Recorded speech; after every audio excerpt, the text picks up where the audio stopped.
बरात माँ, तेरी बरात माँ, तेरी बरात माँ, तेरी बरात माँ।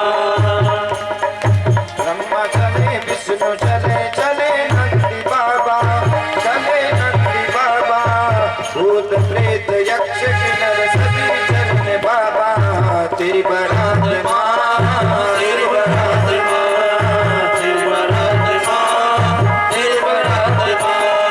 ताली सेवा करते हुए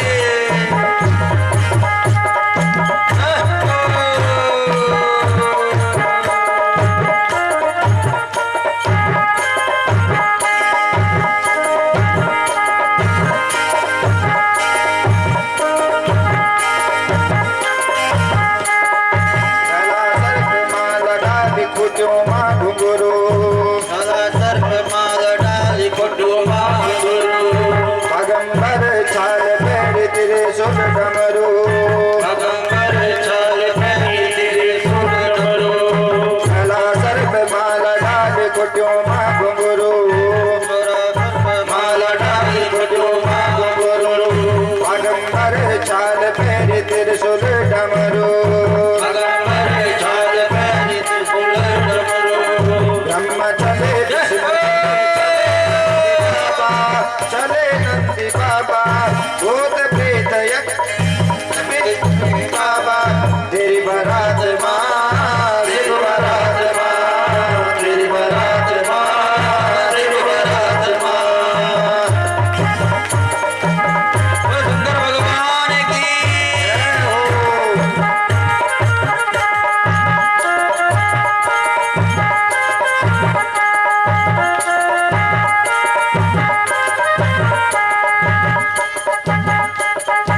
सजी के कैलासो सारो देव गणे अगे, सजी के कैलासो सारो देव गणे अगे, गुंजी के कैलासो सारो मनाण लागी गे, गुंजी के कैलासो सारो मनाण लागी गे। ब्रह्मा चले विष्णु चले, चले नंदी बाबा, चले नंदी बाबा, भूत प्रेत यक्ष किन्नर सभी चलन बाबा, तेरी बरात माँ, तेरी बरात माँ, तेरी बरात माँ, तेरी बरात माँ।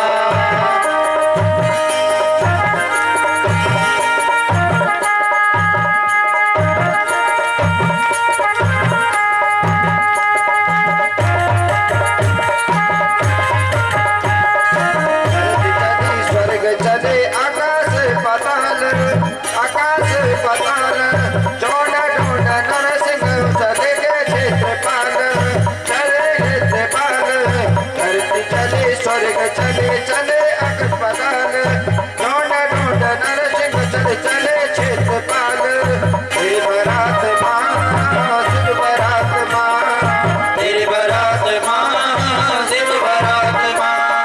ब्रह्मा चले विष्णु चले, चले नंदी बाबा, चले नंदी बाबा, भूत प्रेत यक्ष किन्नर सभी चलन बाबा, तेरी बरात माँ, शिव बरात माँ, तेरी बरात माँ, शिव बरात माँ।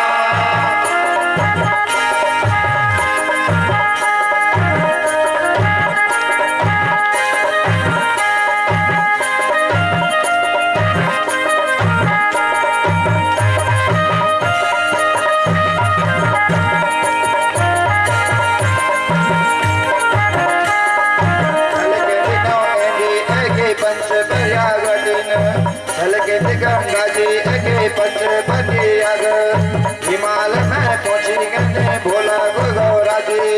ब्रह्मा चले विष्णु चले, चले नंदी बाबा, चले नंदी बाबा, भूत प्रेत यक्ष किन्नर सभी चलन बाबा, तेरी बरात माँ, शिव बरात माँ, तेरी बरात माँ, शिव बरात माँ, तेरी बरात माँ, शिव बरात माँ, तेरी बरात माँ, शिव बरात माँ, तेरी बरात माँ, शिव बरात माँ, तेरी बरात माँ, शिव बरात माँ, तेरी बरात माँ, शिव बरात माँ।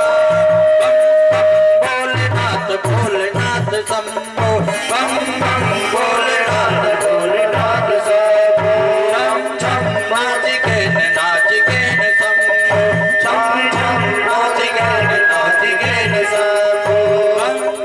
भोलेनाथ भोलेनाथ शंभो बम बम भोलेनाथ भोलेनाथ शंभो झम झम नाच गे शंभो झम झम नाच गे शंभो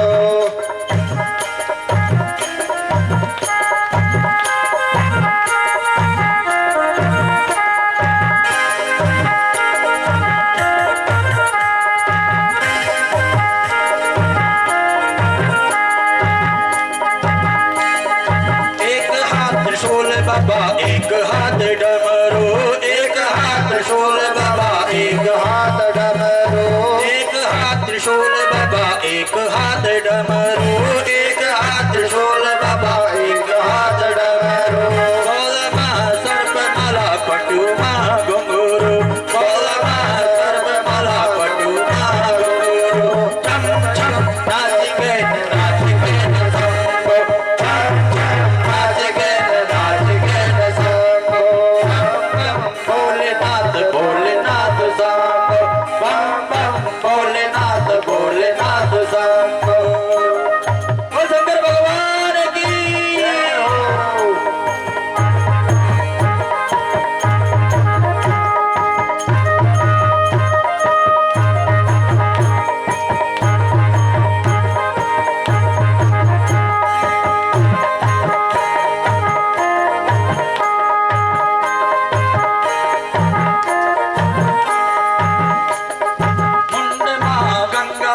लटूलों का बीज मुंड महागंगा बाबा लटूलों का बीज लटोलों का बीज बाबा लटोलों का बीज लटोलों का बीज बाबा लटोलों का बीज मुंड महागंगा बाबा लटोलों का बीज मुंड महागंगा बाबा लटोलों का बीज कैलाश माँ बाबा तेरी धूनी रमीज कैलाश माँ बाबा तेरी धूनी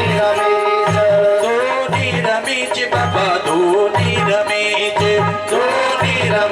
बाबा धोनी रमेश बाबा धोनी रमेश बाबा धोनी रमेश बम बम भोलेनाथ भोलेनाथ शंभो बम बम भोलेनाथ भोलेनाथ शंभो झम झम नाच गे शंभो झम झम नाच गे शंभो बम बम भोलेनाथ भोलेनाथ शंभो बम बम भोलेनाथ भोलेनाथ शंभो बम बम भोलेनाथ भोलेनाथ शंभो झम झम नाच गे शंभो बम बम भोलेनाथ भोलेनाथ शंभो बम बम भोलेनाथ भोलेनाथ शंभो बम बम भोलेनाथ भोलेनाथ शंभो भगवान की जय हो। आपकी आवाज नहीं होनी चाहिए बल बोल शंकर भगवान की पैसरवा नहीं बना पैसरवा बना ए बल बोल शंकर भगवान की भाव कुभाव अलख आलसहो नाम जपत मंगल दिस दसहो। देखिए शास्त्र कहता है चाहे भाव से चाहे कुभाव से चाहे राग से चाहे द्वेष से चाहे आलस्य से कैसे भी भगवान का नाम हमारे मुख से निकल जाए हमारे कानों में पड़ जाए वह नाम ही हमारा कल्याण कर देता है। राम से बड़ा राम का नाम। भगवत नाम की बड़ी भारी महिमा बताई गई है भागवत में, इसलिए इस कथा से हमें एक शिक्षा लेकर के जानी है। शिक्षा क्या ले जानी है आपने?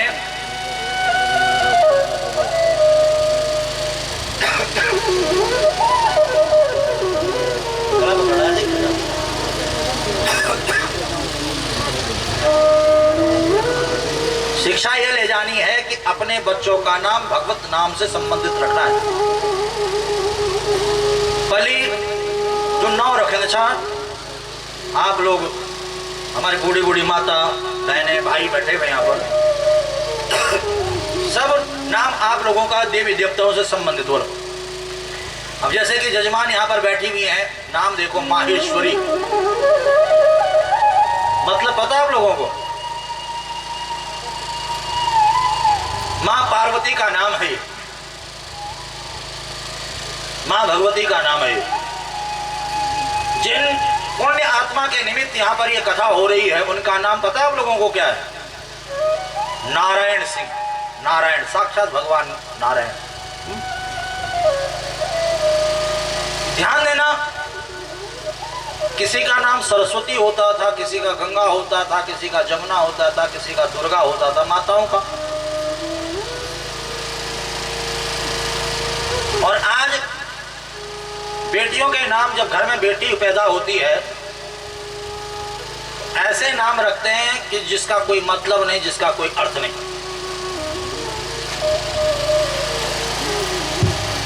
नेट पर सर्च करते हैं लोग, बड़ी मैंने क्यों को नहीं चंबल समझ लो बात मेरी। नाम का बड़ा प्रभाव पड़ता, जो तो नाम हो तो गुणा।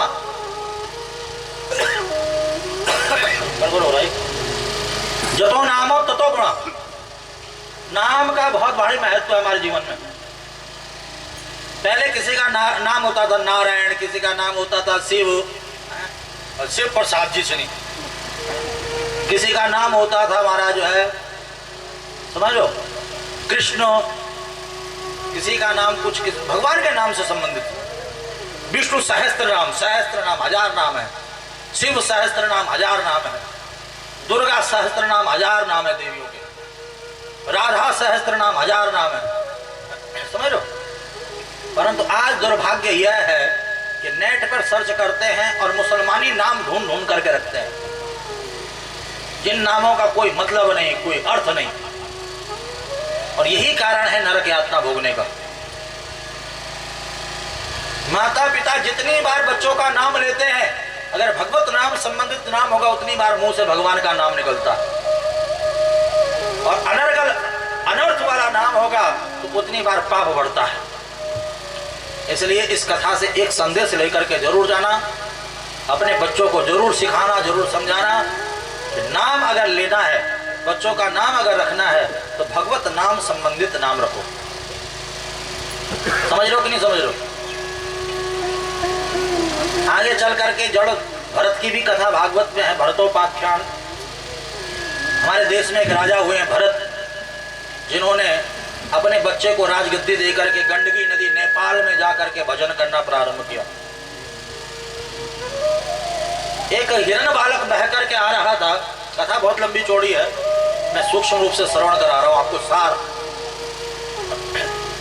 हिरण बालक को देखा, उसके पालन पोषण में लग गए। अब भजन पूजन सब छूट गया। जन को तबिरदा चक्र में भजन पूजन छूट जान नहीं छूट जान, तनते हिरण बालक का चक्र में भजन पूजन छूटी। अब एक दिन वो बालक बड़ा हो गया और जंगल में चले गया। अब भरत जी महाराज उसको याद करके करके करके बीमार हो गए, बिस्तर पकड़ लिया। और उस हिरण को याद करते करते जब शरीर छूटा, तो अगला जन्म हिरण योनि में। परंतु ध्यान देना, पूर्व जन्म की स्मृति कभी नहीं जाती, पूर्व जन्म का संस्कार कभी व्यर्थ नहीं जाता। आप लोग जो यहाँ पर बैठे हुए हो, ये आपके संस्कार आपको बिठाए हुए हैं। अन्यथा हजारों लाखों लोगों को पता है कि आपके यहाँ पर कथा हो रही है, पता है कि नहीं पता है? पूरा अगस्त मुनि, पूरा रुद्रप्रयाग, बहुत दूर दूर तक पता चल कथा होनी। परंतु इस कथा में वही आता है, वही बैठता है जिसके संस्कार होते हैं। जिसके संस्कार नहीं होते वे खुद भी नहीं आता, दूसरे को भी रोक देता है, मत जा, कुछ नहीं तो दौरे बार का बहुत होनी आजकल, जड़ बहुत हो। पूर्व जन्म के संस्कार व्यर्थ नहीं जाते हैं। 100 जन्म पत्री में एक जन्म पत्री होगी जिसमें भक्ति का योग होगा, और उन एक में सब आप सब हो। आपकी जन्म पत्री में भक्ति का योग है, तभी कथा में बैठे हुए हो, अन्यथा किसी के पास समय नहीं है कथा कीर्तन के लिए। बुलाने पर भी नहीं आते। और आप महाराज 12 बजे से यहाँ पर बैठे हुए हो या 1 बजे से बैठे हुए हो, ये संस्कार है। हिरण योनि में भी संस्कार थे, जंगल में आग लग गई, सब भाग गए, केवल वो हिरण वहीं पर भजन करता रहा, उस आग में उसका शरीर स्वाहा हो गया। पूर्व जन्म के संस्कार थे। अगला जन्म हुआ एक ब्राह्मण के घर पर, और नाम यहां पर वही पुराना मिल गया, भरत। पर ध्यान देना, पिताजी ने कहा बेटा गायत्री मंत्र याद करो। उसने सोचा कि आज पिताजी कह रहे हैं गायत्री मंत्र याद करो, कल कहेंगे महामृत्युंजय मंत्र याद करो, फिर कहेंगे दुर्गा सप्तशती याद करो, फिर कहेंगे रुद्राष्टाध्यायी याद करो, फिर कहेंगे सत्यनारायण की कथा याद करो, फिर कहेंगे भागवत याद करो, फिर कहेंगे शिव पुराण याद करो, फिर कहेंगे ब्याह करो, फिर कहेंगे बच्चे, फिर कहेंगे कमा करके लाओ। अब मैं तो भजन छूट जाएगा, लोन तेल के चक्कर में फंस जाऊंगा। भरत जी ने गायत्री मंत्र ही याद नहीं किया। अब पिताजी ने कहना शुरू कर दिया तो जड़ है, नाम पड़ गया जड़ भरत, नाम ही जड़ भरत पड़ गया। अब धीरे धीरे बड़ा होने लगा, माता पिता स्वर्ग सिधार गए। अब भैया भाभी कितना बिठा बिठा करके खिलाएं। भाई का एक प्रकार से भाई से प्रेम होता है, परंतु कभी कभी भाभियां अगर आ जाती हैं तो भाभियां कहने लग जाती है काम का न काज का और दुश्मन अनाज का। काम धंधा कुछ करता नहीं और पड़ा पड़ा रोटी खाता रहता है। अब भाभियों ने भाई के कान भरने शुरू कर दिए, जब ये कुछ कर धर के आएगा तभी इसको रोटी मिलेगी। अब हुआ क्या, क्या काम दें हम इसको, का खेतों में छोड़ दो, खेतों में फसल की रखवाली के लिए। जब फसल लहरा रही होती है, बढ़िया फसल पकने को होती है, तब पशु पक्षी आते हैं और फसल को खाने लग जाते हैं, फसल नष्ट हो जाती है।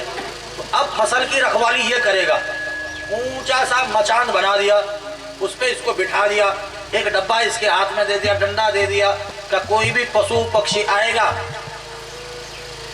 तो ये बजा करके भगा देना।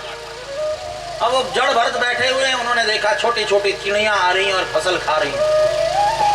भरत जी ने कहना शुरू कर दिया, हरी की चिड़िया हरी का खेत, खा लो चिड़िया भर भर पेट, हरी की चिड़िया हरी का खेत, खा लो चिड़िया भर भर पेट, हरी की चिड़िया हरी का खेत, खा लो चिड़िया भर भर पेट, हरी की चिड़िया हरी का खेत, खा लो चिड़िया, खा लो चिड़िया भर भर पेट, खा लो चिड़िया भर भर पेट, खा लो चिड़िया भर भर पेट, खा लो चिड़िया भर भर पेट, हरी की चिड़िया हरी का खेत, खा लो चिड़िया भर भर पेट, हरी की चिड़िया हरी का खेत, खा लो चिड़िया भर भर पेट। अब वो जो चिड़िया थी उनको भी आनंद आने लग गया। पहले बड़े सुंदर सुंदर पक्षी हुआ करते थे, जो बहुत अच्छा गनुड़ा, अब यूनन ने उन्होंने बोला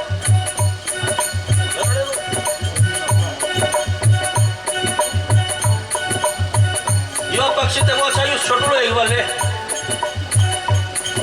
मुझे याद है, ऐसा नहीं कि बहुत सारे लोग कहते हैं कि हरिद्वार में रहता गढ़वाली आती है कि नहीं आती है। पूरी गढ़वाली आपके साथ बोल सकता हूँ मैं, और लगभग यहाँ की जो परंपराएं हैं सब पता है मुझे, क्योंकि दिल से मैं आप लोगों से जुड़ा हुआ हूँ, इस अपने उत्तराखंड से, इस देवभूमि, इस जन्मभूमि से जुड़ा हुआ हूँ। बहुत लोग बना के गुरु जी आप मकान टूटी भटोड़ी में मकान बढ़े दिया बोले,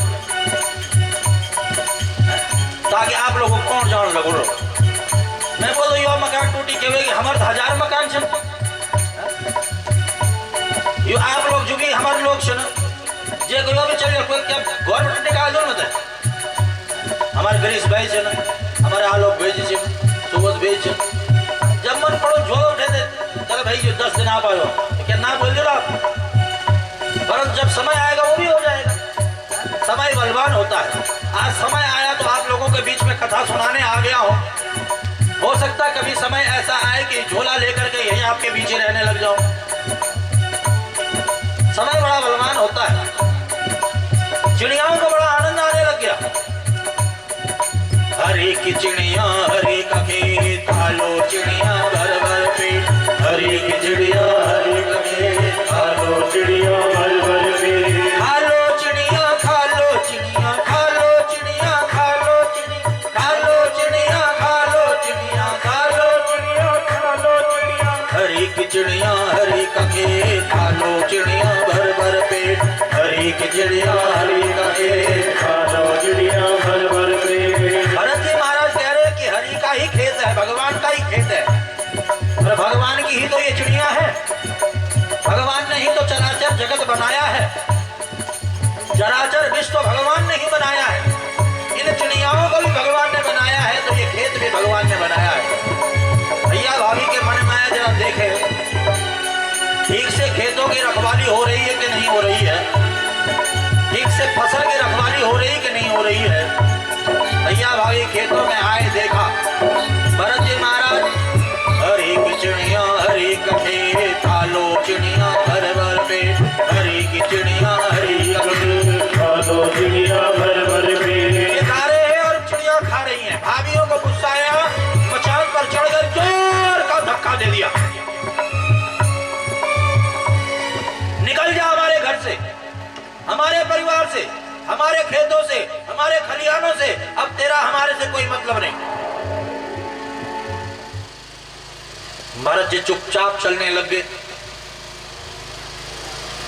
कुछ दुष्ट थे जो नरबलि देना चाहते थे।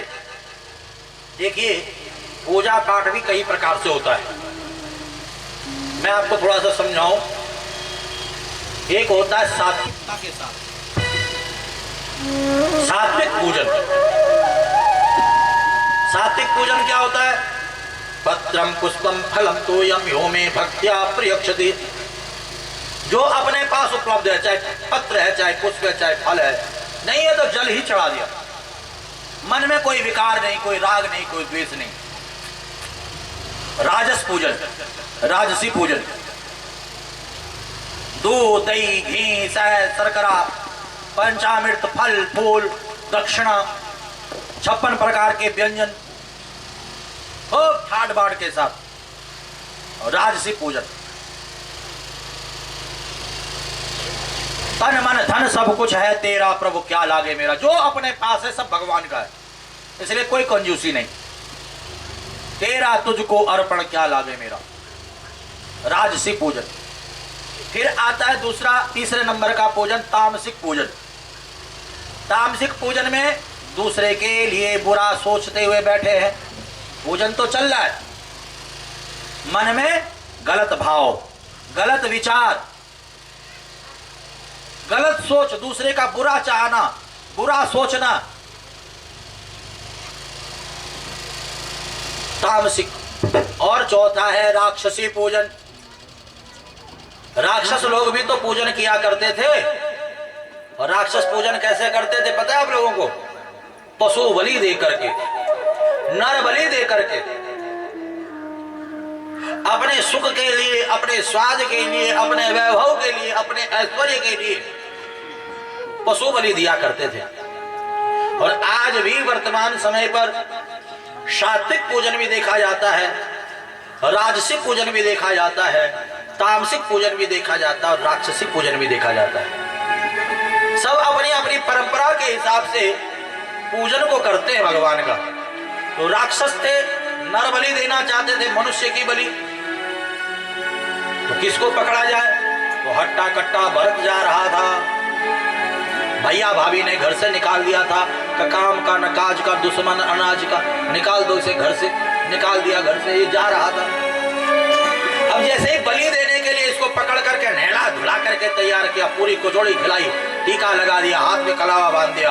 और जैसे ही वो राक्षस भद्रकाली के सामने बलि देने लगे, भद्रकाली मूर्ति में से प्रकट हो गई।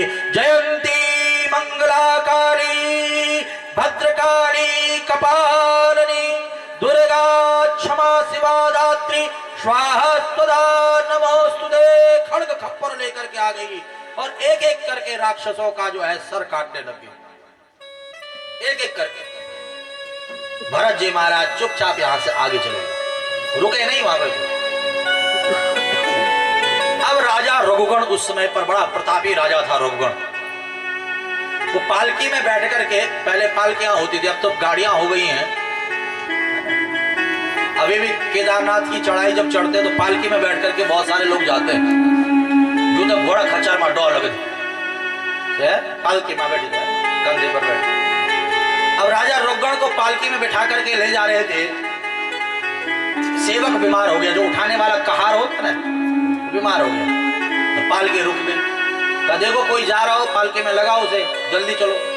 तो भरत जी महाराज जा रहे थे, हट्टे कट्टे बुला दिया, आओ राजा की सवारी जा रही है, पालकी उठाओ। भरत जी ने पालकी उठा दी और चलने लगे।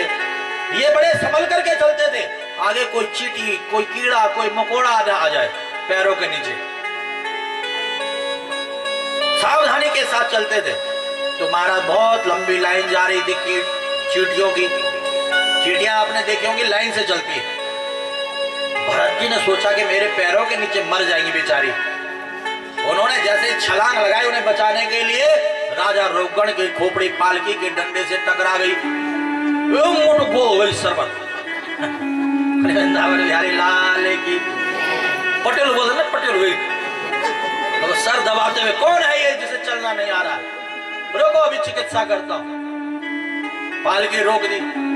महाराज ये नया नया सेवक लगा है जिसे चलना नहीं आ रहा है, उछल उछल करके चल रहा, कूद कूद के, अभी चिकित्सा भी दंड देता हूं उसे।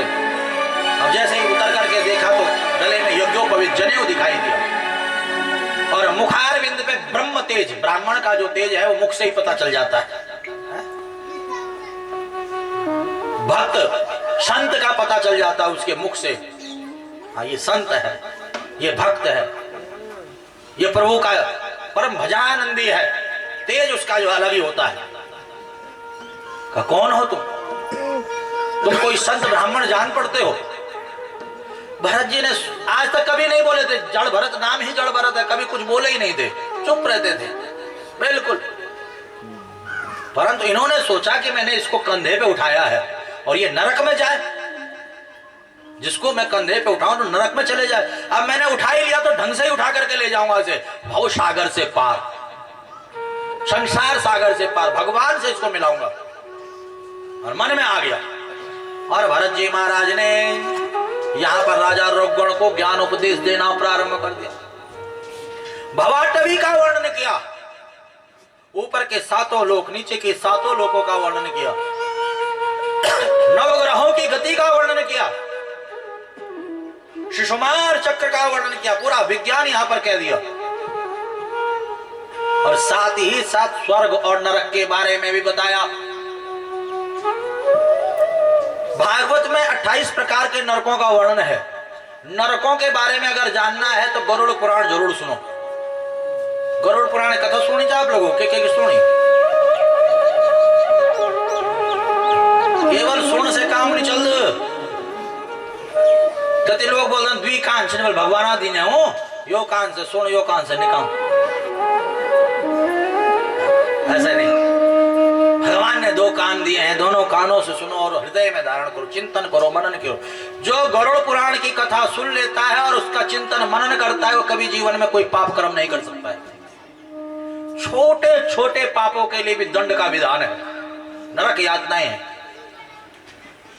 जो जैसा पाप कर्म करता वैसा नरक उसे भोगना पड़ता है, और जो जैसा पुण्य करता वैसा उसे स्वर्ग जाने को मिलता है। स्वर्ग और नरक इस पृथ्वी पर भी है, ये नहीं कहा कि यही है, यहां भी है।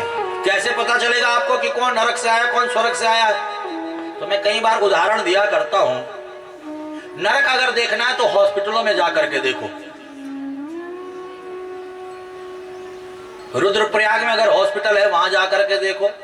कई बार रुद्रप्रयाग में डॉक्टर जो है काम नहीं कर पाते, कहते भैया इसको यहां से रेफर कर दो, इसे बड़े नरक में भेजो। तो जॉली ग्रांट भेज दिया जाता है, एम्स में भेज दिया जाता है।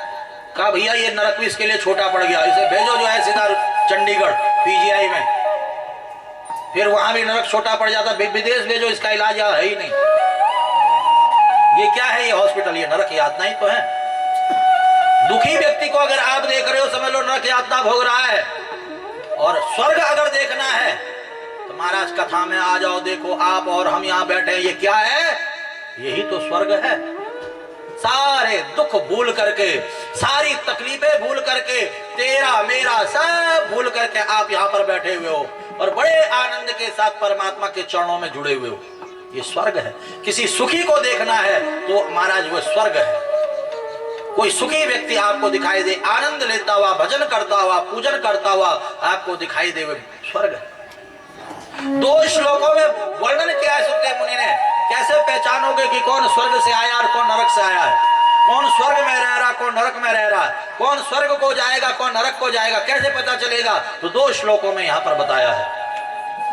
पहले कौन सा जानना आपने, स्वर्ग जानना है कि नरक जानना है?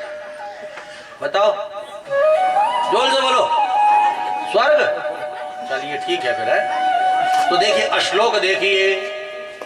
स्वर्ग स्थिता नाम हि जीवलोके चत्वारि तेषां हृदये वसन्ति दानं प्रशस्तं मधुरा च वाणी देवार्चनं ब्राह्मण तर्पणं च। स्वर्ग स्थिता नाम हि जीवलोके चत्वारि तेषां हृदये वसन्ति। जो स्वर्ग से आया है, स्वर्ग में रह रहा है, स्वर्ग को जाएगा, 4 बातें उसके अंदर जरूर होंगी। अब खुद सोच लेना ये 4 बातें हमारे भीतर है कि नहीं है। कौन कौन सी? दानम प्रशस्तम, दान देने में सबसे आगे रहता है। संत सेवा, ब्राह्मण सेवा, गौ सेवा, भक्तों की सेवा, असहायों की सेवा करने में सबसे आगे रहता है। सेवा ही उसका धर्म है। जो कुछ भी अपने पास है वो सेवा में जो है खर्च करने में नहीं कंजूसी करता। दानम प्रशस्तम। और दूसरा चिन्ह क्या है? मधुरा च वाणी। हर समय जो है राम का नाम लेता है, कृष्ण का नाम लेता है, गोविंद का नाम लेता है, अपने इष्ट आराध्य की भक्ति में लगा रहता है। मुंह से कोई गाली गलोच निंदा चुगली नहीं होती है उसके। भगवत चर्चा करता है, जब भी कोई मिले भगवान की चर्चा करता है। तीसरी बात क्या है? देवार्चनम। पूजा पाठ में सबसे आगे रहता है। सुबह उठ करके नहा धो करके पूजा पाठ करता है। और जड़ हो लोगों हो तो कोई बात नहीं, नया नहीं तो मुख धुली। और हमारे उत्तराखंड में तो बोलना हम तो वायु स्नान कलिवर। पर भगवान ने भक्ति नहीं छोड़ देना। स्नान भी कई प्रकार का होता है। अग्नि स्नान, वायु स्नान, मानसिक स्नान। कई लोग बोल रहे भाई बहुत जड़ लोगों ने मानसिक स्नान कर बोला उन पे। बोले वृंदावन बिहारी लाल की नहा धो करके स्वच्छ मन के साथ भगवान का पूजन, रोज रोज भगवान का पूजन, जिस स्थिति में परिस्थिति में। देवार्चनम। और कहीं पूजा पाठ हो रही है सबसे आगे जाकर के बैठ जाता है। देवार्चनम। और ब्राह्मण तर्पणम च। चौथी बात कही गई है, जो संत ब्राह्मणों की सेवा करता है, भक्तों की सेवा करता है, क्योंकि संत ब्राह्मण आपके ऊपर ही आश्रित है कि नहीं है? जजमान जो दे देगा उसी से घर परिवार पालेगा। जजमान नहीं देगा तो भी अपना घर परिवार चलाएगा ही चलाएगा। तो जो संत ब्राह्मणों को दान पुण्य करता, दूसरे की आजीविका की व्यवस्था करता है, दूसरे की आजीविका की जो व्यवस्था करता है, संतों ब्राह्मणों को दान देकर के उनके आजीविका की जो व्यवस्था करता है, ये 4 चिन्ह जिसके भीतर है। दानम प्रशस्तम मधुरा च वाणी देवार्चनम ब्राह्मण तर्पणम च। समझ लो स्वर्ग से आया है, स्वर्ग में रह रहा और स्वर्ग को ही जाएगा। अब नरक के बारे में भी जानना जरूरी है कि कौन नरक से आया है, कौन नरक में रह रहा, कौन नरक को जाएगा। तो यहाँ पर दूसरे श्लोक में लिखा हुआ है कि कार्पण्य वृत्ते सुजने सुनिंदा कुचेलुता नीच जने सुभक्ति अतीवरोसा कटुका च वाणी नरस्य चिन्हं नरकागतस्य। कार्पण्य वृत्ति है, जिसके अंदर कंजूसता का भाव है। भगवान ने सब कुछ दिया है परंतु कहता मेरे पास तो कुछ चाहिए नहीं, हर समय कुछ चाहिए नहीं, कुछ चाहिए नहीं, कुछ चाहिए नहीं। भगवान ने बहुत कुछ दिया है, धन दिया, दौलत दिया, मान दिया, सम्मान दिया, परंतु जब भगवान के लिए खर्च करने की बात आती है तो कहता है मेरे पास कुछ है ही नहीं। कार्पण्य वृत्ति सुजने सुनिंदा कुचेलुता नीच जनेषु भक्ति अतीव रोषा कटुका च वाणी नरस्य चिन्नम नरकागतस्य। कार्पण्य वृत्ति कहते कंजूस, बहुत कुछ है फिर भी कहता कुछ नहीं है। सुजने सुनिंदा, हर समय निंदा चुगली में लगा रहता है, कभी यके बुरे कभी हके बुरे है, कभी सासू बुरे कभी बुआरी बुरे है, निंदा चुगली। कार्पण्य वृत्ति सुजनेषु निंदा और कुचेलुता नीच जनेषु भक्ति। कुचेलुता गंदा गंदा भोजन करता है, गंदे लोगों की संगति में रहता है, घर भी गंदा, तन भी गंदा, मन भी गंदा, हर समय गंदा ही गंदा, गंदे विचार, गंदे भाव। कुचेलुता नीच जनेषु, नीच लोगों के, गलत लोगों की संगति करता है। अतीव रोषा कटुका च वाणी, हर समय गाली गलोच में लगा रहता है। नरस्य चिन्नम नरकागतस्य, ऐसे चिन्ह जिसके अंदर है या ऐसे चिन्ह वाला कोई दिखाई दे तो समझ लेना नरक से आया है, नरक में रह रहा है और नरक को जाएगा। ओम नमो भगवते वासुदेवाय, ओम नमो भगवते वासुदेवाय, ओम नमो भगवते वासुदेवाय, ओम नमो भगवते वासुदेवाय।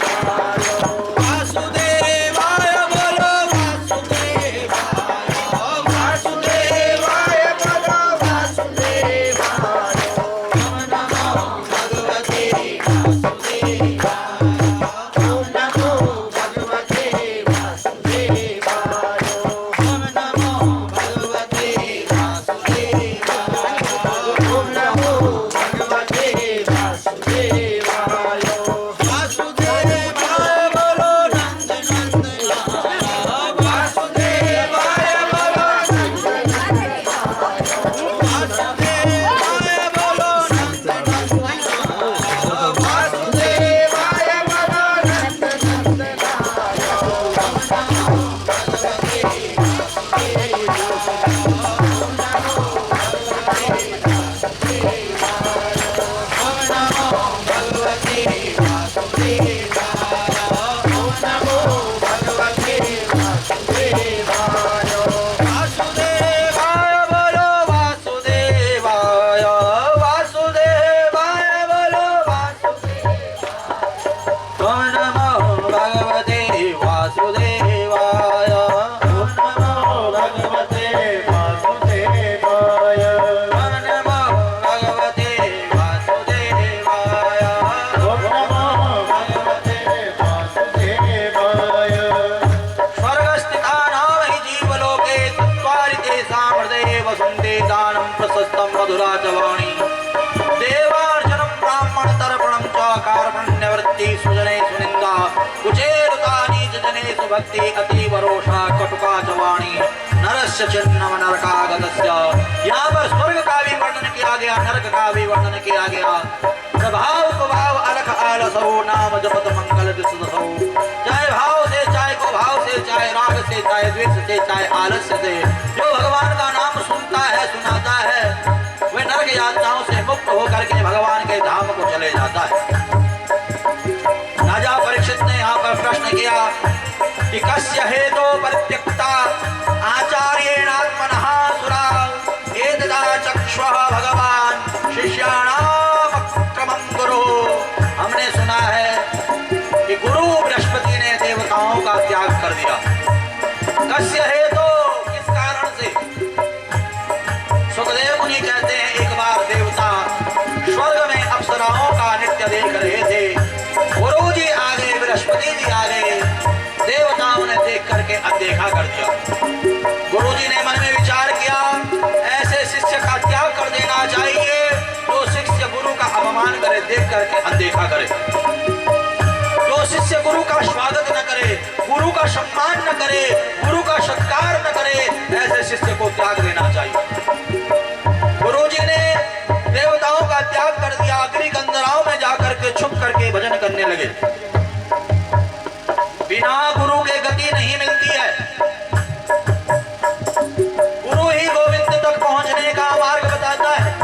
और आज गुरु जी नहीं, हम कैसे जीवन को जिए? तो यहाँ पर वशिष्ठ ऋषि की जो संतान है विश्वरूप को गुरु बनाया गया।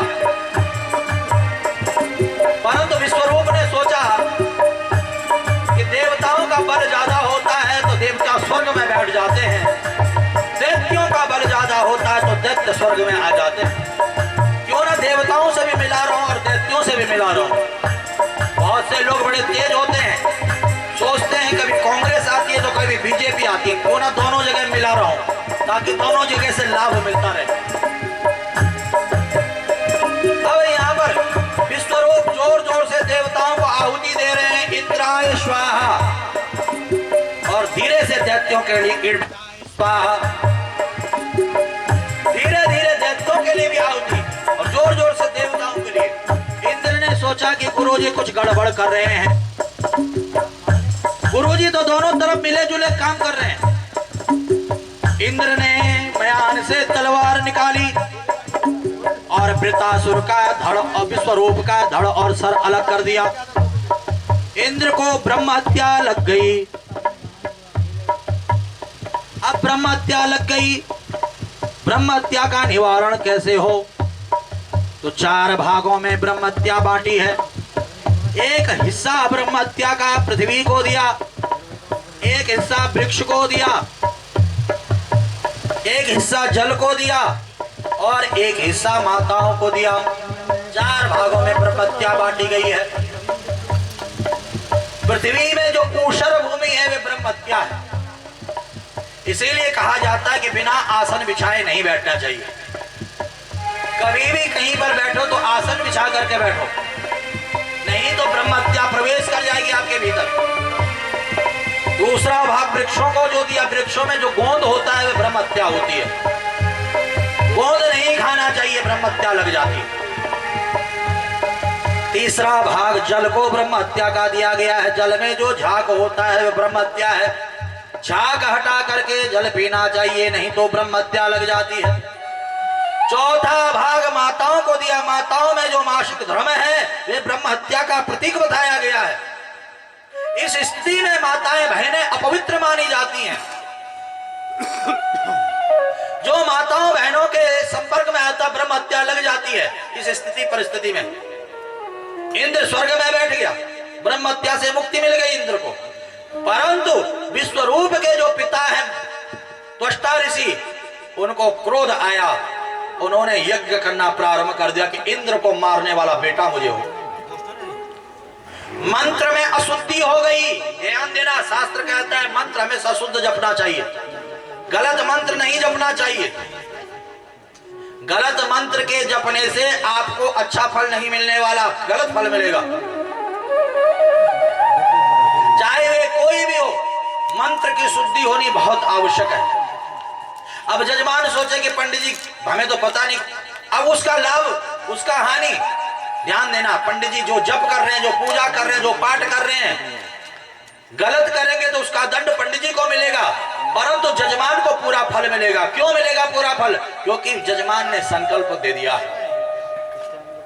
अब मैं यहाँ पर कथा आपको सुना रहा हूं। अगर मैं अच्छी कथा सुनाऊंगा तो भी आपको फल मिलेगा और मुझे भी अच्छा फल मिलेगा। परंतु अगर मैंने यहाँ पर कोई गलत कथा सुनाई, भागवत से अलग कोई हट करके कोई ऐसा प्रसंग यहाँ पर दे दिया जिससे अनर्थ होगा, उसका पुण्य तो आपको बराबर मिलेगा क्योंकि आपने संकल्प करके बैठाया मुझे यहाँ पर। परंतु गलत का जो परिणाम है वह मुझे मिलेगा, उसका आपको कुछ नहीं मिलेगा। ऐसे ही जो भी ब्राह्मण आप पूजा में, पाठ में, यज्ञ में, अनुष्ठान में नियुक्त करते हो, उसका फल आपको पूरा मिलता है जजमान को, क्योंकि जजमान ने संकल्प दिया। उसका भागी वह ब्राह्मण है जो उसको सही से नहीं कर रहा है। इसीलिए आपने देखा होगा बहुत सारे ब्राह्मण बहुत ज्यादा जजमानी करते हैं, फिर भी जो है दरिद्र के दरिद्र रह जाते हैं, दुखी रहते हैं, परेशान रहते हैं, क्योंकि जजमान की परेशानी ब्राह्मण के सर आ जाती है, जजमान सुखी हो जाता है। समझ रहे हो नहीं समझ रहे हो? जजमान खुद कर सकता, क्यों नहीं करता? क्योंकि उस चीज का उसे ज्ञान नहीं है। अगर वो गलत करेगा तो उसका गलत जो है प्रभाव उसको पड़ेगा। आपने एक श्लोक सुना होगा, देवाधीनम जगत सर्वम ते देवता मंत्राधीनम ते मंत्रा ब्राह्मणाधीनम तस्माद ब्राह्मण देवता। ये जगत किसके अधीन है? देवताओं के अधीन है। देवता किसके अधीन है? मंत्रों के अधीन है। मंत्र किसके अधीन है? का जिसने मंत्रों को पढ़ा है, शुद्धता के साथ पढ़ा है, जिस ब्राह्मण ने मंत्रों का ज्ञान लिया है। इसीलिए जो मंत्र को जानने वाला है, जो पूजा पाठ को जानने वाला है, जो विधि विधान को जानने वाला है, ऐसे संत ब्राह्मण भक्तों का सम्मान करना चाहिए, क्योंकि वे देव स्वरूप हो जाते हैं। तो यहां पर ध्यान देना, तो त्वष्टा ऋषि से मंत्र में अशुद्धि हो गई, तो इंद्र से मरने वाला बालक हो गया वृतासुर।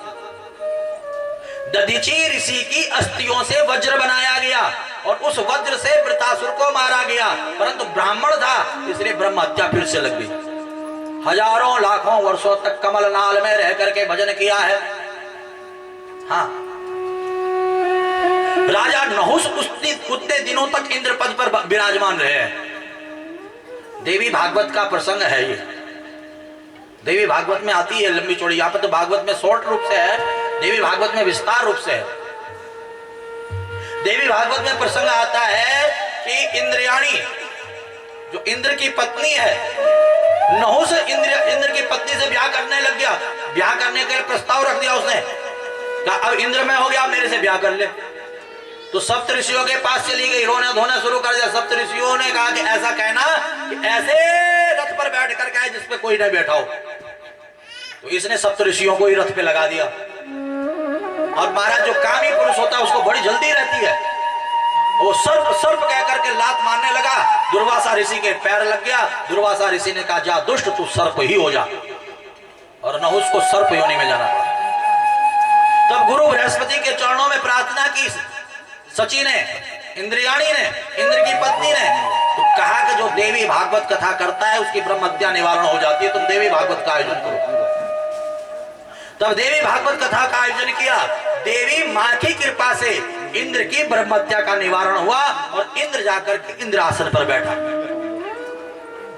जो इस कथा का श्रवण मनन चिंतन करता है, भगवत कृपा से उसके सारे पाप ताप संताप नष्ट हो जाते हैं। बोले भक्तवत्सल भगवान की। राजा परीक्षित ने प्रश्न किया, गुरुदेव भगवान क्या दैत्यों को मारते हैं, दैत्यों की रक्षा भी करते हैं कि नहीं करते हैं, आप ये भी मुझे बताओ। सुखदेव मुनि कहते कोई भी हो, भगवान किसी में कोई भेदभाव नहीं करते। भगवान की दृष्टि में सब एक है। जैसे गुरु किसी में भेदभाव नहीं करता है। आप लोग यहाँ पर बैठे हुए हो इतनी ज्यादा संख्या में, तो कोई भेदभाव नहीं, कथा सबके लिए बराबर रूप से चल रही है, परंतु पात्रता जिसके अंदर होगी जितनी, वे उतना ही ग्रहण करके जाएगा। बहुत सारे लोग होते हैं केवल एक लाइन याद होती है कि हाँ गुरुजी ने ये बताया था। बहुत सारे लोग होते हैं कि एक कथा याद हो जाती है। बहुत सारे होते हैं जिन्होंने जो सुना महाराज पूरा का पूरा सुना दे आपको। पात्रता है जिसके अंदर वो उतना ही ग्रहण करके जाता है। अब आपके पात्रता कम है और दूसरे की पात्रता ज्यादा है, तो आप उससे ईर्ष्या करके कोई लाभ नहीं है। भाई बारिश पड़ रही है, आपने भी अपना बर्तन बाहर रख दिया बारिश में और पड़ोसी ने भी रख दिया, और आप पड़ोसी को देख करके ईर्ष्या करने लग जाओ, इसके पास तो पानी ज्यादा हो गया, मेरे पास पानी कम हो गया। ईर्ष्या करने से कोई लाभ नहीं होगा। उसके पास हमारा ड्रम था, उसने ड्रम लगा दिया बाहर, और आपके पास लोटा था तो आपने लोटा रख दिया। उसके पास पात्रता ज्यादा थी और आपके पास पात्रता कम है। अपनी पात्रता को बढ़ाओ, अपनी पात्रता को बढ़ाओ, अपनी योग्यता को बढ़ाओ। ठाकुर जी बिहारी जी अवश्य कृपा करेंगे। तो यहां पर देखिए भगवान सबके ऊपर बराबर कृपा करते हैं जिसकी जैसी पात्रता होती है। यहां पर भगवान राक्षसों के ऊपर भी कृपा करते हैं। तो किसके ऊपर कृपा की? तो भागवत में सप्तम स्कंद में प्रहलाद चरित्र आता है। प्रहलाद क्या है? राक्षस कुल में जन्म लिया है। हिरण्याक्ष और हिरण्यकश्यप दो भाई हैं। आपने कथा सुनी हिरण्याक्ष को मारने के लिए भगवान वाराह बनकर के आए। बोले वाराह भगवान की। अब हिरण्यकश्यपु ने भगवान नारायण से विरोध करना प्रारंभ कर दिया और ब्रह्मा जी की तपस्या करनी शुरू कर दी। कयादो गर्भवती थी। इंद्र ने सोचा कि इसके गर्भ से भी राक्षस जन्म लेगा, क्यों ना मार दो इसे। हरण करके ले जा रहा था। देवर्षि नारद आगे। देवर्षि नारद ने इंद्र से कयादो को मुक्त कराया और सुंदर सी कुटिया में ले जाकर के भागवत कथा का ज्ञान दिया। गर्भ में जो बालक है वे भागवत कथा को सुन करके भगवान का परम भक्त बन गया और उसका नाम हुआ प्रहलाद। हिरण्यकश्यप ब्रह्मा जी की तपस्या करता है और ब्रह्मा जी से वरदान प्राप्त कर लेता है। एक नहीं अनेकों वरदान। न मैं बाहर मरो, न मैं भीतर मरो, न आकाश में मरो, न पाताल में मरो, न अस्त्र से मरो, न शस्त्र से मरो, 12 महीनों में किसी महीने न मरो। ब्रह्मा जी आपकी बनाई हुई सृष्टि में किसी से न मरो। अनेकों वरदान। ब्रह्मा जी तथास्तु तथास्तु तथास्तु तथास्तु कह देंगे। अब ये सोचता है कि मैं तो अमर हो गया हूं, मुझे कोई मार ही नहीं सकता। ये सीधा स्वर्ग में चले गया और देवताओं को मार भगाया और स्वयं स्वर्ग में जाकर के बैठ गया इंद्रासन पर। सब राक्षसों को स्वर्ग में इकट्ठा कर दिया। नारद जी को पता चला कि हिरण्यकश्यप आ चुका है। कयादु और प्रहलाद को ले जाकर के हिरण्यकश्यप को सौंप दिया। हिरण्यकश्यप बड़ा खुश हुआ। अपने बच्चे को देख करके गुरुकुल में पढ़ने के लिए भेजा। गुरु शुक्राचार्य जी का गुरुकुल चलता था। दैत्य गुरु शुक्राचार्य जी संड और अमर्क, संडामर्क वहां पर पढ़ाते थे। क्या पढ़ाते थे पता है? आसुरी विद्या। संतों को सताना है, भक्तों को सताना है, ब्राह्मणों को सताना है। आम का पेड़, अमरूद का पेड़, केले का पेड़, फलों का पेड़, प्रकृति को जो है नष्ट करना है। आज भी राक्षसी प्रवृत्ति के लोग हैं, प्रकृति को नष्ट करने पे लगे हुए हैं। प्रकृति के साथ छेड़खानी कर रहे हैं, पहाड़ों को काट रहे हैं, हमारे जंगलों को समाप्त कर रहे हैं, नदियों को रोक रहे हैं। यही सब विनाश का कारण बन रहा है। गुरुकुल में भेजा। गुरुकुल से घर आए प्रहलाद। पिताजी ने पूछा बेटा क्या सीख करके आए हो? क्या पिताजी सच्ची बताओ कि झूठी बताऊं? क्या झूठ क्यों बताएगा, सच सच बताओ क्या सीख करके आए हो? क्या पिताजी मैं नवधा भक्ति सीख करके आया हूं। भाई नवधा भक्ति क्या होती है? तो प्रहलाद ने यहां पर बताया कि श्रवणम कीर्तनम विष्णु स्मरणम पाद सेवनम अर्चनम वंदनम दास्यम शक्यम आत्मनिवेदनम। भगवान को पाने के 9 मार्ग हैं, 9 रास्ते हैं, 9 भक्ति हैं। श्रवण भक्ति, कथाओं को सुनो, भजनों को सुनो, भगवान का नाम सुनो, ये श्रवण भक्ति है। जो सुना है दूसरे को सुनाओ, ये कीर्तन भक्ति है। सुनने को नहीं मिल रहा, सुनाने को नहीं मिल रहा, भगवान का स्मरण करो, भगवान को याद करो, ये स्मरण भक्ति है। भगवान की सेवा करो। आपके आसपास कोई मंदिर है वहां पर सेवा करो। आपके घर में भगवान जी हैं तो उनकी सेवा करो। ऐसा नहीं कि वहां जाले लगे पड़े हैं। रोज तो खा पी रहे हो, रोज तो नहा धो रहे हो और भगवान को जाले लगे पड़े हैं। ये दैविक दोष होता है इससे। जैसे आप रोज खाते पीते नहाते धोते हो, ऐसे ही रोज भगवान को भी खिलाना पिलाना नहलाना धुलाना चाहिए। आपको दैविक दोष कभी नहीं लगेगा। और पूरे साल तो भगवान को भूखा रख रहे हो, साल में एक बार भगवान को खिला रहे हो। भाई आपको आपके बच्चे पूरा साल भूखा रखे और साल में एक बार खिलाएं तो क्या आप खुश रहोगे? सोचिए जरा। भाई साल में एक बार ही माता पिता को खिलाएंगे हम तो भोजन, बाकी सब भूखा रहेंगे।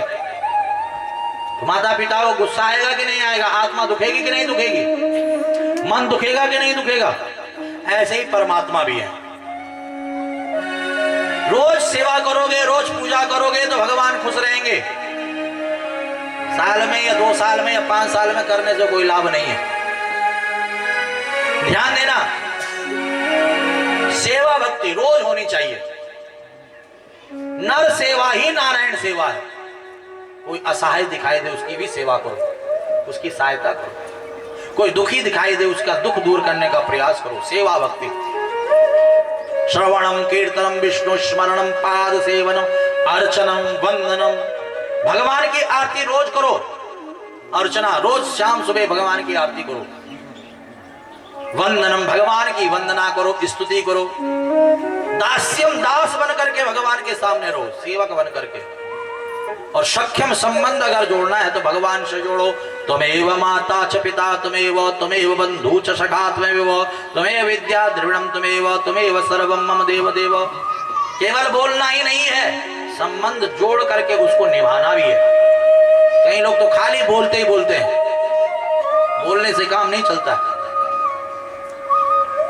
आत्मनिवेदनम, जो कुछ अपने पास है ये प्रभु का दिया है और प्रभु को ही समर्पित है।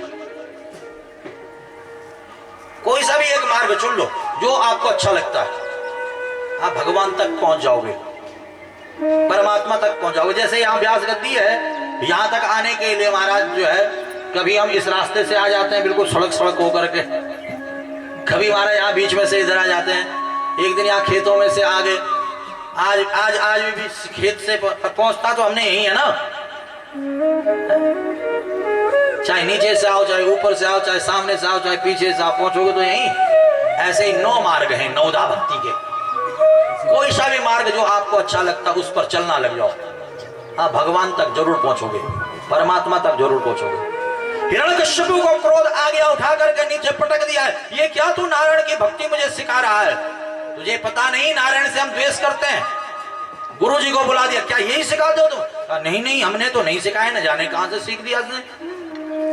हिरण्यकश्यप को नहीं पता कि मां के गर्भ से देव ऋषि नारद से सारी शिक्षा सीख करके आया है।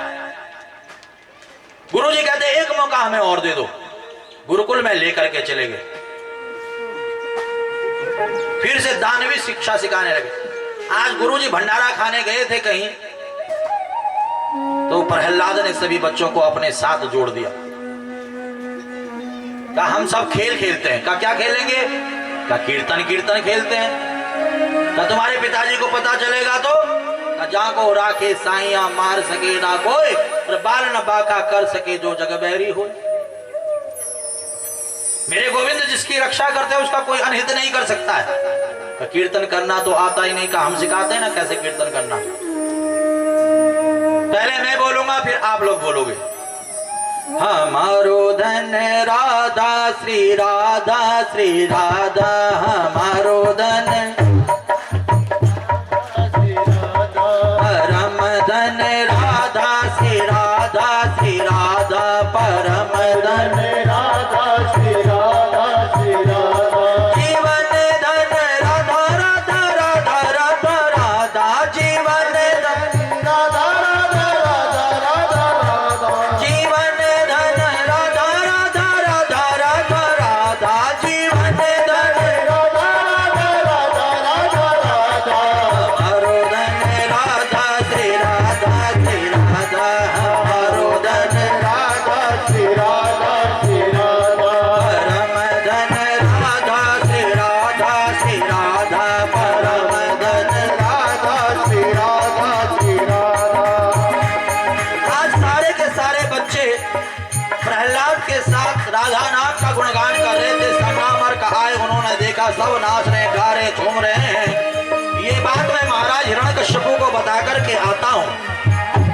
और संडामर्क चले गए। महाराज हिरण्यकश्यप से कहा हम नहीं तुम्हारे बच्चे को पढ़ा रहे हैं, तुम्हारा बच्चा प्रहलाद सबको राधा नाम की भक्ति का पाठ पढ़ा रहा है, कृष्ण नाम की भक्ति का पाठ पढ़ा रहा है। हिरण्यकश्यप ने अपने सैनिकों से कहा जाओ लेकर के आओ प्रहलाद को, बच्चों को। अब जैसे ही राक्षस सैनिक वहां पहुंचे, इन्होंने इन बच्चों का स्पर्श किया तो इनके अंदर भी प्रभु भक्ति आ गई। भक्तों की प्यारी राधा राधा राधा राधा राधा, भक्तों की प्यारी राधा राधा राधा राधा राधा, संतों की प्यारी राधा राधा राधा राधा राधा, संतों की प्यारी राधा राधा राधा राधा, सबकी प्यारी राधा राधा राधा राधा राधा, हम सबकी प्यारी राधा राधा राधा राधा राधा, हमारो धन राधा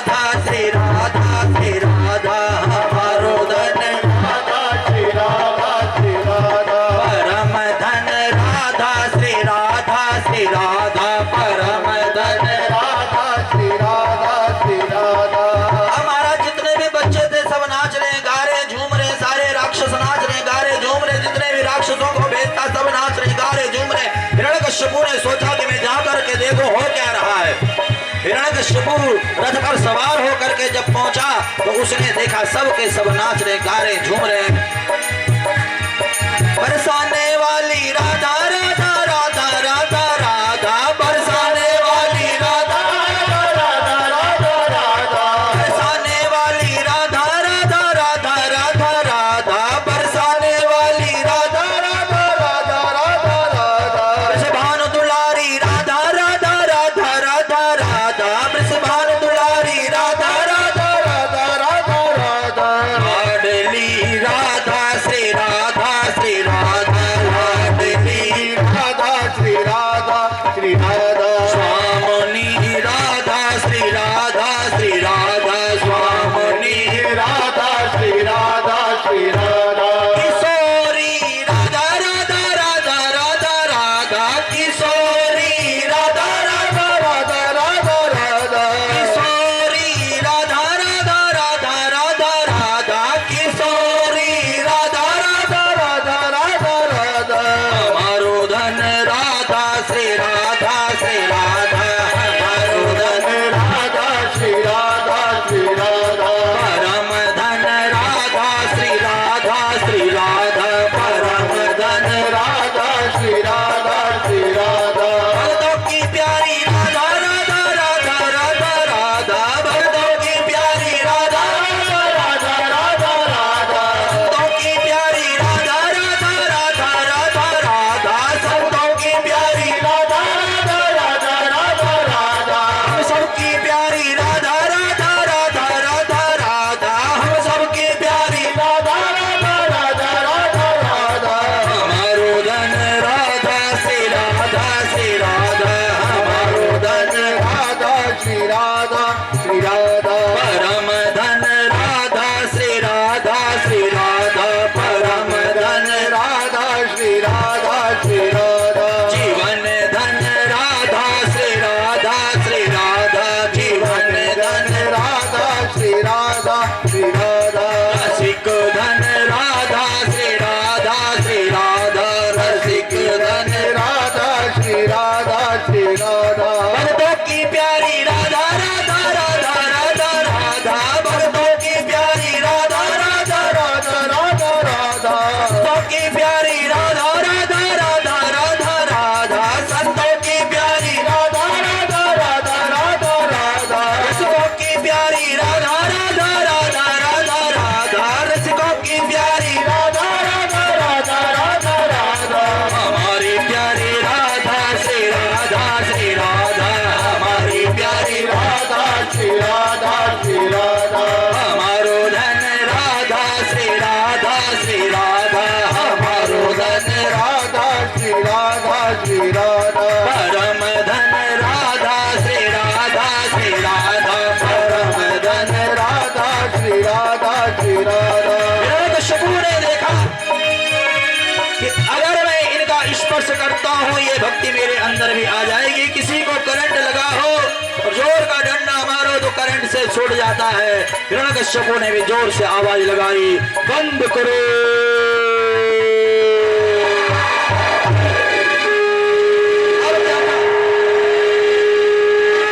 जैसे ही हिरण्यकशिपु ने जोर से आवाज लगाई सारे के सारे खड़े हो गए। सारे राक्षस कहते हैं महाराज क्षमा कर दो, न जाने हमें क्या हो गया, न जाने हमें क्या हो गया ये। अरे इस प्रहलाद को मार दो, इसके कारण ये प्रभु भक्ति फैल रही है। प्रहलाद को मारने के लिए अनेकों अनेकों प्रकार के उपाय किए गए, पहाड़ों से गिरवा दिया गया। भगवान गरुड़ बन करके आते हैं, रक्षा करते हैं। प्रहलाद को मारने के लिए विष भेज दिया गया, वह विष अमृत बन जाता है। प्रहलाद को उबलती हुई तेल की कढ़ाई में डाल दिया गया, वे सुंदर शीतल निर्मल गंगा जल बन जाता है। प्रहलाद को मारने के लिए प्रहलाद की बुआ होलिका, जिसको वरदान था कि अग्नि में जलेगी नहीं, वह प्रहलाद को लेकर के अग्नि में बैठ जाती है। होलिका तो जल करके राख हो जाती है, प्रहलाद का बाल भी बाका नहीं होता है। तभी से होली का त्योहार मनाया जाता है। हिरण्यकशिपु कहता है प्रहलाद तेरी रक्षा कौन कर रहा है? मेरा नारायण मेरी रक्षा कर रहा है। मेरा भगवान मेरी रक्षा कर रहा। कहाँ है तेरा भगवान? कहा पिताजी ये पूछो कि कहाँ नहीं है। हरि व्यापक सर्वत्र समाना, मेरा नारायण कण कण में है, मेरा नारायण घट घट में है, मेरा नारायण सब जगह है। क्या तेरा नारायण इस खम्भ में भी है? हाँ पिताजी इस खम्भ में भी मेरा नारायण है। हिरण्यकश्यपु दौड़ा दौड़ा गया और खम्भ पर जोर का मुष्टिका प्रहार किया। खम्भ चटाचट चटाचट चटाचट चटक गया और खम्भ के भीतर से भगवान नरसिंह बन करके आए। बोले नरसिंह भगवान की, बोले नरसिंह भगवान की, बोले नरसिंह भगवान की। धड़ है मनुष्य का और सिर है शेर का, लंबे लंबे नाखून हैं, लाल लाल नेत्र हैं, लपलपाती हुई जीव है। सारे दैत्य भाग गए, केवल हिरण्यकश्यप डटा रहा। मुझे ब्रह्मा से वरदान है, आप मुझे नहीं मार सकते हो। क्या वरदान है तुझे? युद्ध हो गया, नरसिंह भगवान ने अपने अपने अपने अपने जंघाओं के ऊपर लिटा दिया हिरण्यकश्यप को। बता क्या वरदान है तुझे? क्या ना मैं बाहर मरूं ना मैं भीतर मरूं।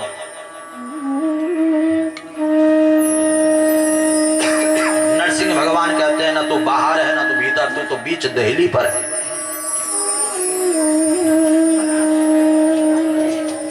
ना आकाश में मरो ना पाताल में मरो ना पृथ्वी पर मरो। नरसिंह भगवान कहते हैं ना तू आकाश में है ना तू पाताल में है ना तू पृथ्वी पर, तू तो मेरी जंघाओं के ऊपर है। 12 महीनों में किसी महीने न मरूं। कहा मैंने तेरे लिए 13वां महीना बनाया है, जिसे पुरुषोत्तम मास कहते हैं। न मैं मनुष्य से मरूं न मैं पशु से मरूं। मुझे देख ना मैं मनुष्य हूं ना पशु हूं, मैं तो नरसिंह हूं। कहा ब्रह्मा के बनाई हुई सृष्टि में किसी से न मरूं। नरसिंह भगवान कहते हैं ब्रह्मा ने मुझे नहीं, मैंने ब्रह्माओं को बनाया है। न अस्त्र से मरो न शस्त्र से मरो। देख मेरे पास न अस्त्र है न शस्त्र, मेरे तो नाखून ही काफी हैं। और देखते ही देखते नरसिंह भगवान ने अपने नाखून हिरण्यकश्यपु के पेट में गाड़ दिए और पेट को चीर दिया।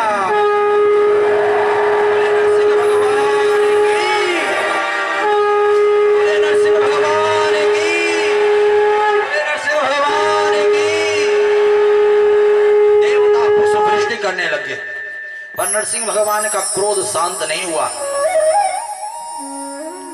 शांत नहीं हुआ क्रोध। सब स्तुति करने लगे, प्रार्थना करने लगे। नरसिंह भगवान का क्रोध शांत नहीं हुआ। लक्ष्मी जी के पास पहुंच गए। लक्ष्मी जी भगवान नारायण नरसिंह बनकर के आए हैं, बहुत क्रोध कर रहे हैं। क्या मेरे नारायण कभी क्रोध कर ही नहीं सकते हैं? उनका नाम ही है शांताकारम भुजगशयनम पद्मनाभम सुरेशम। वो तो शांताकार, बिल्कुल शांत रहने वाले हैं। चलो कभी कभी पति को गुस्सा आ जाता है और पत्नी अगर मुस्कुराते हुए सामने खड़ी हो जाए तो पति का गुस्सा छूमंत्र हो जाता है। मैं जाती हूँ, मुझे देखेंगे तो उनका क्रोध चला जाएगा। लक्ष्मी जी आरती की थाली सजा करके जैसे ही भगवान नरसिंह के सामने आई और नरसिंह भगवान ने जोर की दहाड़ लगाई, लक्ष्मी जी आरती की थाली छोड़ करके दैया मैया करके भाग गई। ये मेरे नारायण नहीं है, शांताकारम नहीं है। इतना क्रोध, इतना गुस्सा। फिर प्रहलाद को कहा प्रहलाद तुम जाओ, तुम्हारे लिए भगवान ये रूप धारण करके आए हैं। प्रहलाद गए हैं और प्रहलाद ने जाते ही नरसिंह भगवान की गोदी में बैठ करके नरसिंह भगवान के दांत गिनने प्रारंभ कर दिए। नरसिंह भगवान कहते हैं बेटा तुझे डर नहीं लग रहा है? धीरे धीरे जब नरसिंह भगवान का क्रोध शांत हुआ, पूछा तुझे डर नहीं लग रहा? सब मुझसे डर रहे हैं, सब घबरा रहे हैं। प्रहलाद कहते प्रभु आप शेर हो तो मैं भी सवा शेर हूं। भाई आप मेरे लिए ही तो ये रूप धारण करके आए हैं, मेरी रक्षा के लिए तो आए हैं। मुझे डर नहीं, मुझे आपसे प्रेम आ रहा है, स्नेह आ रहा है कि मेरे लिए इस तुच्छ बालक के लिए जो कि राक्षस कुल में जन्म लिया है प्रहलाद, इस राक्षस के लिए आप ऐसा रूप धारण करके आए हैं, ऐसा विचित्र रूप धारण करके आए हैं। मुझे आपसे स्नेह, आपसे प्रेम आ रहा है। तो भगवान यहाँ पर कहते हैं, बोले अति कोमल तिहारे अंग, असुर ने मारे मम एक नाम गाने में, गिरते गिराए पुनि जल में डुबाए, हाय कमी ना राखी सताने में। उर से लगाए लिपटाए बार बार, करुणा स्वरूप लगे करुणा दिखाने में, मंजुल मुखार बिंदु चूम चूम कहे, प्रभु क्षमा करो पुत्र मोहे देर भई आने में, क्षमा करो पुत्र मोहे देर भई आने में। नरसिंह भगवान कह रहे हैं कि क्वेदं वपु क्वच वयः सुकुमार में तत्, क्वेता प्रमत्त कृतदारुणयात नास्ते, आलोचितो हि विषयमभूतपूर्वः, क्षन्तव्यमंग यदि मे समये विलम्बः, क्षन्तव्यमंग यदि मे समये विलम्बः। नरसिंह भगवान कहते हैं, तूने मेरा नाम लिया और तेरे ऊपर इतने सारे कष्ट संकट आए, बेटा मैं क्षमा मांगता हूं तुझसे। क्षन्तव्य यदि मैं समय विलंब, यदि मेरे से विलंब हुआ है, देरी हुई आने में, इतनी ज्यादा तेरी परीक्षा लिए, मैं क्षमा मांगता हूं, क्षमा मांगता हूं। नरसिंह भगवान मुखार बिंदु चूम चूम कहे, प्रभु क्षमा करो मुझे देर भई आने में। आज भगवान भक्त से क्षमा मांग रहा है। यहां पर भगवान ने प्रहलाद को बहुत सारा आशीर्वाद दिया है, बहुत सारा स्नेह दिया है, और नरसिंह भगवान प्रहलाद को राजगद्दी सौंप करके यहाँ पर अंतरित हुए हैं। जो इस कथा का श्रवण मनन चिंतन करता, भगवान नरसिंह किसी न किसी रूप में उसकी रक्षा करते हैं। इस कथा से हमें एक सीख लेकर के जानी है। क्या सीख लेकर के जानी है? कितना भी जीवन में कष्ट आए, कितना भी जीवन में संकट आए, पर भगवान की भक्ति नहीं छोड़नी है, भगवान का पूजन नहीं छोड़ना है। ये जो कष्ट आता है, ये जो संकट आता है, मानो भगवान हमारी परीक्षा ले रहे हैं। आप लोग भी लेते हो नहीं लेते हो परीक्षा एक दूसरे की? गुरु भी परीक्षा लेता है, शिष्य भी परीक्षा लेता है, तो भगवान भी परीक्षा लेते हैं। चेला पक्का है कि कच्चा है? जब भगवान की परीक्षा में चेला पास हो जाता, तब भगवत कृपा आती है। बोले भक्त वत्सल भगवान की। देखिए अष्टम स्कंद में गजेंद्र मोक्षोपाख्यान है। गजराज को प्यास लगी जब वन में, तब पीवन नीर सरोवर आयो, पर गजराज ने जोर अटूट कियो, पर ग्राह के बल को पार न पायो। शिव राम के हे गज हार गयो, तब वाई ने आई के फंद छुड़ायो। यहाँ पर मनमंत्रों की कथा आती है, और एक गजराज अपने परिवार के साथ त्रिकूट नामक पर्वत पर रहता है। परिवार के साथ जल पीने के लिए सरोवर में जाता है, और सरोवर में एक ग्रहा ने, मगरमच्छ ने पैर पकड़ लिया है। मगरमच्छ ने जब पैर पकड़ा तो गजराज ने सोचा कि छोटा सा मगरमच्छ क्या बिगाड़ लेगा। समय बीतता गया, जब बाहर निकलने लगा, निकल नहीं पाया। परिवार वाले रिश्तेदार सूंड से सूंड लगा करके खींचने लगे। 1 दिन हो गया, 2 दिन हो गया, नहीं निकाल पाए। सबसे पहले रिश्तेदार साथ छोड़ के, देखिए जब विपत्ति आती है ना, सबसे पहले रिश्तेदार साथ छोड़ते हैं, फिर परिवार वाले साथ छोड़ते हैं, फिर बच्चे साथ छोड़ते हैं, और फिर पति हो या पत्नी हो, लास्ट में वो भी साथ छोड़ देता है। अब हिरण जब इसने देखा, गजराज ने देखा कि अब मैं अकेला रह गया हूं, सब साथ छोड़ करके चले गए, तो हारे का सहारा केवल एक ही है, भगवान नारायण। जब सब साथ छोड़ देते हैं तो केवल नारायण ही एकमात्र ऐसा जो कभी साथ नहीं छोड़ता है। इस घाती ने सरोवर से पुष्प तोड़ा और गोविंद को स्मरण किया। गोविंद भोजन कर रहे थे, हाथी की करुण पुकार सुनाई दी, भोजन की थाली छोड़ करके जाने लगे। हाथ छुड़ाए कहाँ जात हो यदुराज, पूछा लक्ष्मी जी ने कहाँ जा रहे हो? हाथों कमला सुनी थी सुनी गजराज। हा और थी, हाथी बोलते ही पलक झपकते ही हाथी के सामने आ गए। गजराज का सूंड पकड़ करके बाहर निकाला, सबसे पहले ग्रह का उद्धार किया और फिर गजराज का उद्धार किया। मानो भगवान कहना चाहते, जो मेरे भक्त का पैर पकड़ता है सबसे पहले मैं उसका उद्धार करता हूं और उसके बाद अपने भक्त का उद्धार करता हूं। बोले भक्त वत्सल भगवान की ये गजेंद्र मोक्षोपाख्यान की कथा है। जो इसको सुनता है, सुनाता है, अंत समय पर उसके प्राण निकलते समय उसे कोई कष्ट नहीं होता है। भगवान उसे लेने के लिए आते हैं। समुद्र मंथन की कथा भागवत में आती है। दैत्यों और देवताओं ने मिलकर के समुद्र मंथन किया है। किस लिए किया है पता है आप लोगों को? अमृत के लिए। अमृत पिएंगे, अमर होंगे, लड़ेंगे, झगड़ेंगे, मरेंगे नहीं। समुद्र मंथन में सबसे पहले भयानक विष निकला है। लक्ष्मी कौस्तुभ पारिजातक सुरा धनवंतरी चंद्रमा धेनु काम दुधा सुरेश्वर गजो रंबादि देवांगना अश्व सप्त मुखो विषम हरिधनु शंको मृतम चावुदे रत्नानि चतुर्दशम प्रतिदिनम कुर्वन्ति नो मंगलम। ध्यान देना, ये 14 रत्न हैं जो इनका स्मरण रोज करता है उसका कभी अमंगल नहीं होता है। सबसे पहले भयानक विष निकला। भगवान शिव ने विष पिया, कंठ में धारण किया, नीलकंठ हो गए। बोले नीलकंठ महादेव की। कामधेनु गौ निकली, ब्राह्मणों को दान दे दी गई। का जो सबसे पहले मिले उसे ब्राह्मणों को दे दो, दान दे दी।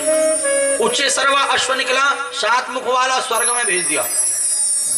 चंद्रमा निकला, का भगवान शिव ने हमारे लिए विष पिया है, बहुत ज्वलन हो रही होगी। चंद्रमा शीतलता का प्रतीक है और ये चंद्रमा हम जो है भगवान शिव को दे देते हैं। भगवान शिव ने उस चंद्रमा को अपने मस्तक पर धारण कर दिया, नाम चंद्रमौली पड़ गया। बोले चंद्रमौली भगवान की। कौस्तुभ मणि निकली, का ये मणि ये तो भगवान नारायण को देनी चाहिए, क्योंकि नारायण भगवान ने ही हमें सलाह दी है समुद्र मंथन करो, तो जो सलाह दे उसे भी तो कुछ देना चाहिए। का ये मणि नारायण प्रभु को दे देते। नारायण प्रभु ने अपने गले में धारण कर ली। कल्प वृक्ष निकला, का स्वर्ग में भेज दो। रंबा इत्यादि अप्सराएं निकली, का स्वर्ग में भेज दो। अब लक्ष्मी मैया निकल गई। अब लक्ष्मी मैया निकली तो मंथन रुक गया, का ये हमें चाहिए। हर कोई चाहता है कि लक्ष्मीपति हम बने। कौन कौन चाहता है कि लक्ष्मीपति बने? जरा हाथ खड़ा करके बताओ। शर्मणा कितने भाई तुम लोग, बालक हो, बूढ़ा हो, रोगी हो, संत हो, महंत हो, गृहस्थी हो, सब चाहते कि बस पैसा हमारे पास ही आ जाए। अभी आप लोगों ने न्यूज में सुना होगा महाराज, एक से एक पकड़े जाते हैं महाराज। यहाँ एक तो भूखा सो रहा, भूखा जग रहा, खाने के लिए भी, पहनने के लिए नहीं है, और वहाँ महाराज जो है 100-100 किलो सोना निकल रहा है, एक 10-10 हजार करोड़ रुपया निकल रहा है, और चल रहा है स्कूटर पर। वृंदावन बिहारी लाल की।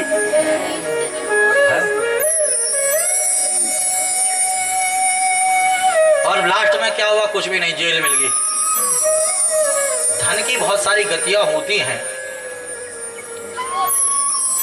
खाओगे पियोगे तो महाराज शरीर पर लगेगा, खाओगे पियोगे नहीं, जमा करते रहोगे, रोग बीमारियों में खर्च हो जाएगा, कहीं न कहीं से वे रास्ता निकाल ही देगा।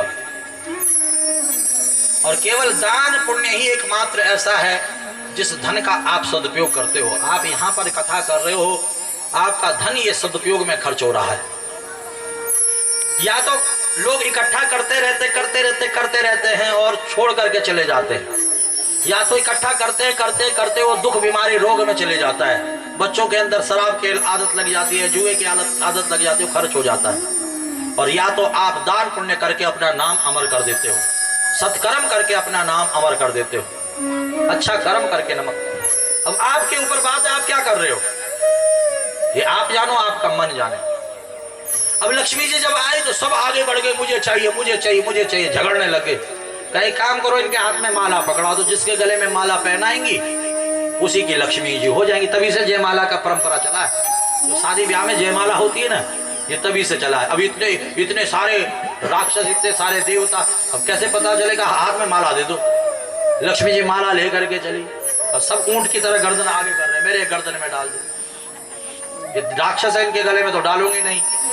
ये शंकर जी हैं, क्रोध बहुत ज्यादा है, देवता है, ये कामी क्रोधी लोभी हैं। अब देखा तो नारायण भगवान समुद्र की ओर देख रहे हैं। और समुद्र क्या है? लक्ष्मी जी का मायका। और दूल्हा अगर महाराज दुल्हन के मायके की प्रशंसा करे तो दुल्हन खुश हो जाती है। होती कि नहीं होती? ये मेरे मायका का जरूर ध्यान रखेगा। मेरे मायके की ओर देख रहा है। लक्ष्मी जी ने देखा कि मेरे मायके की ओर देख रहा है, इसी के गले में माला पहनाती हूँ। और लक्ष्मी जी ने आओ देखा ना ताओ, भगवान नारायण के गले में माला पहना दी, जय माला पहना दी। वो लक्ष्मी नारायण भगवान की। लक्ष्मी नारायण की थी, है और हमेशा रहेगी, कोई जुदा नहीं कर सकता इनको। अब महाराज दुखी हो गए दैत्य। अब दुखी मन से मंथन करने लगे तो उसमें से निकल गया मदिरा देवी। मदिरा देवी जानते हो किसे कहते हैं? शराब। राक्षसों ने कहा इसे कोई नहीं लेगा, इसे तो हम लेंगे। राक्षस गाने लग गए, मुझे पीने का शौक नहीं, पीता हूं गम भुलाने के लिए। गम कितना बड़ा, लक्ष्मी जी हमें छोड़ करके चली गई। गम ही तो है, ये दुख ही तो है। अब उन्होंने महाराज शराब पीनी शुरू कर दी। अब नशे में मद मस्त हो गए। फिर मंथन करने लगे। पारिजात वृक्ष लगा निकला, कहा ये हमें नहीं चाहिए, पेड़ का हम क्या करें, स्वर्ग में भेज। ऐरावत हाथी निकला, कहा ये भी नहीं चाहिए, ले जाओ उसे भी। अब नशे में तुम्हारा यही हो, ले जाओ, ये भी ले जाओ, वो भी ले जाओ, हमें कुछ चाहिए नहीं। धनुष निकला, कहा ये भी नहीं चाहिए। भगवान नारायण ने धारण कर दिया। शंख निकला, कहा ये शंख का हम क्या करेंगे, ये भी ले जाओ। अब जैसे ही धनवंतरी जी अमृत लेकर के आए और महाराज दैत्यों ने पकड़ करके छीन लिया और छीना झपटी शुरू हो गई। महाराज जब दैत्य पीना शुरू करते और पीते हुए जब महाराज कोई बात हो जाए तो छीना झपटी शुरू हो जाती है। अमृत के लिए छीना झपटी शुरू हो गई। अब जहां जहां पर छीना झपटी में बूंदे घिरी है अमृत की, वहां वहां पर स्थान अमर हो गए। कुंभ पर्व मनाए जाने लग गया। एक बूंद हमारे हरिद्वार में भी गिरी है ना, तभी तो कुंभ मनाया जाता है वहां पर। अब महाराज जो है भगवान ने देखा ये तो छीना झपटी में गड़बड़ हो रहा है, तो भगवान मोहिनी बन करके आगे बहुत सुंदर रूप धारण करके आए हैं। मोहिनी। दैत्य तो महाराज देख करके देखते ही रह गए। आहा, अरे देवी कौन हो तुम? कहा मोहिनी। एक दैत्य कहता ये मोहिनी नहीं, ये तो मन मोहिनी है, इसने तो हमारे मन को मोह दिया है। अरे भाई क्यों लड़ रहे हो, झगड़ रहे हो? कहा हमने समुद्र मंथन किया, ये देवता है और हम दैत्य हैं, इस अमृत के लिए लड़ रहे हैं, तो भाई और आपस में लड़ रहे हैं। अब आप आ गए हो, आप ही कुछ करो। ये लो अमृत घड़ा ले लो, आप ये कलश ले लो। मोहिनी भगवान कहती है कि स्त्री चरित्रस्य पुरुषस्य भाग्यम देवो न जानामि कुतो मनुष्य। ऐसे अनजान स्त्री पर कैसे भरोसा कर लोगे तुम? अरे रे तुम तो बहुत सही बोल रही हो। नहीं नहीं, अभी अमृत तुम ही बांटोगी। और अमृत कलश मोहिनी भगवान के हाथ में दे दिया। मोहिनी भगवान चाहते ही यही थे कि अमृत मेरे कब्जे में आए। अब क्या हुआ, मोहिनी भगवान दैत्यों के कान पर जाकर के कहते देखो बात सुनो मेरी, तुमने मेरे पे भरोसा किया है तो एक भरोसा और कर लो। ये ऊपर है पतला पतला अमृत और नीचे है गाढ़ा गाढ़ा। पतला पतला मैं देवताओं को पिला देती हूँ और गाढ़ा गाढ़ा तुम्हें पिलाऊंगी, ज्यादा शक्ति मिलेगी। हाँ ये बात तो सही कह रही है। दो लाइनें लग गई, एक में देवता एक में दैत्य। अब देवताओं को अमृत पान कराने लग गई मोहिनी भगवान, और दैत्यों की ओर मुस्कुरा करके देख लेती है। और मुस्कुरा करके जैसे देखा तो दैत्य तो वैसे ही घायल हो जाते हैं। मेरी ओर देखा, मेरी ओर देखा, मेरी ओर देखा, वो तो वैसे ही मूर्छित हो जाते हैं। इतने में स्वरभानु नामक एक दैत्य था, बड़ा तेज बड़ा चतुर था। वह रूप बदल करके देवताओं का रूप धारण करके सूर्य और चंद्रमा के बीच में आकर के बैठ गया। अब जैसे ही पंगत समाप्त हुई, सूर्य चंद्रमा खड़े हो गए, कहीं हमारी बिरादरी का नहीं, ये तो दैत्य राक्षस है। भगवान ने मोहिनी रूप त्यागा और सुदर्शन चक्र लेकर के स्वरभानु का धड़ और सर अलग कर दिया। अमृत पान कर चुका है इसलिए मरा नहीं, धड़ अलग और सर अलग। इसको ग्रहों में शामिल कर दिया गया। 9 ग्रहों में राहु और केतु के रूप में पूजा जाने लगा।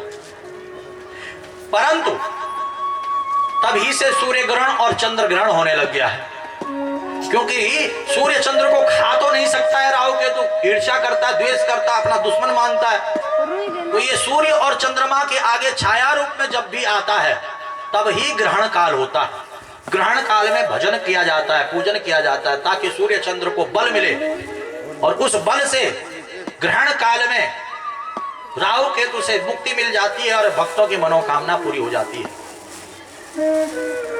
जो इस कथा का श्रवण मनन चिंतन करता है, भगवत कृपा से उसकी मनोकामना पूरी होती है, भगवान उसकी रक्षा करते हैं। देवासुर संग्राम हो गया यहाँ पर, देवता तो अमृत पी करके अमर हो चुके थे, दैत्यों को मार दिया, स्वर्ग में जाकर के देवता बैठ गए।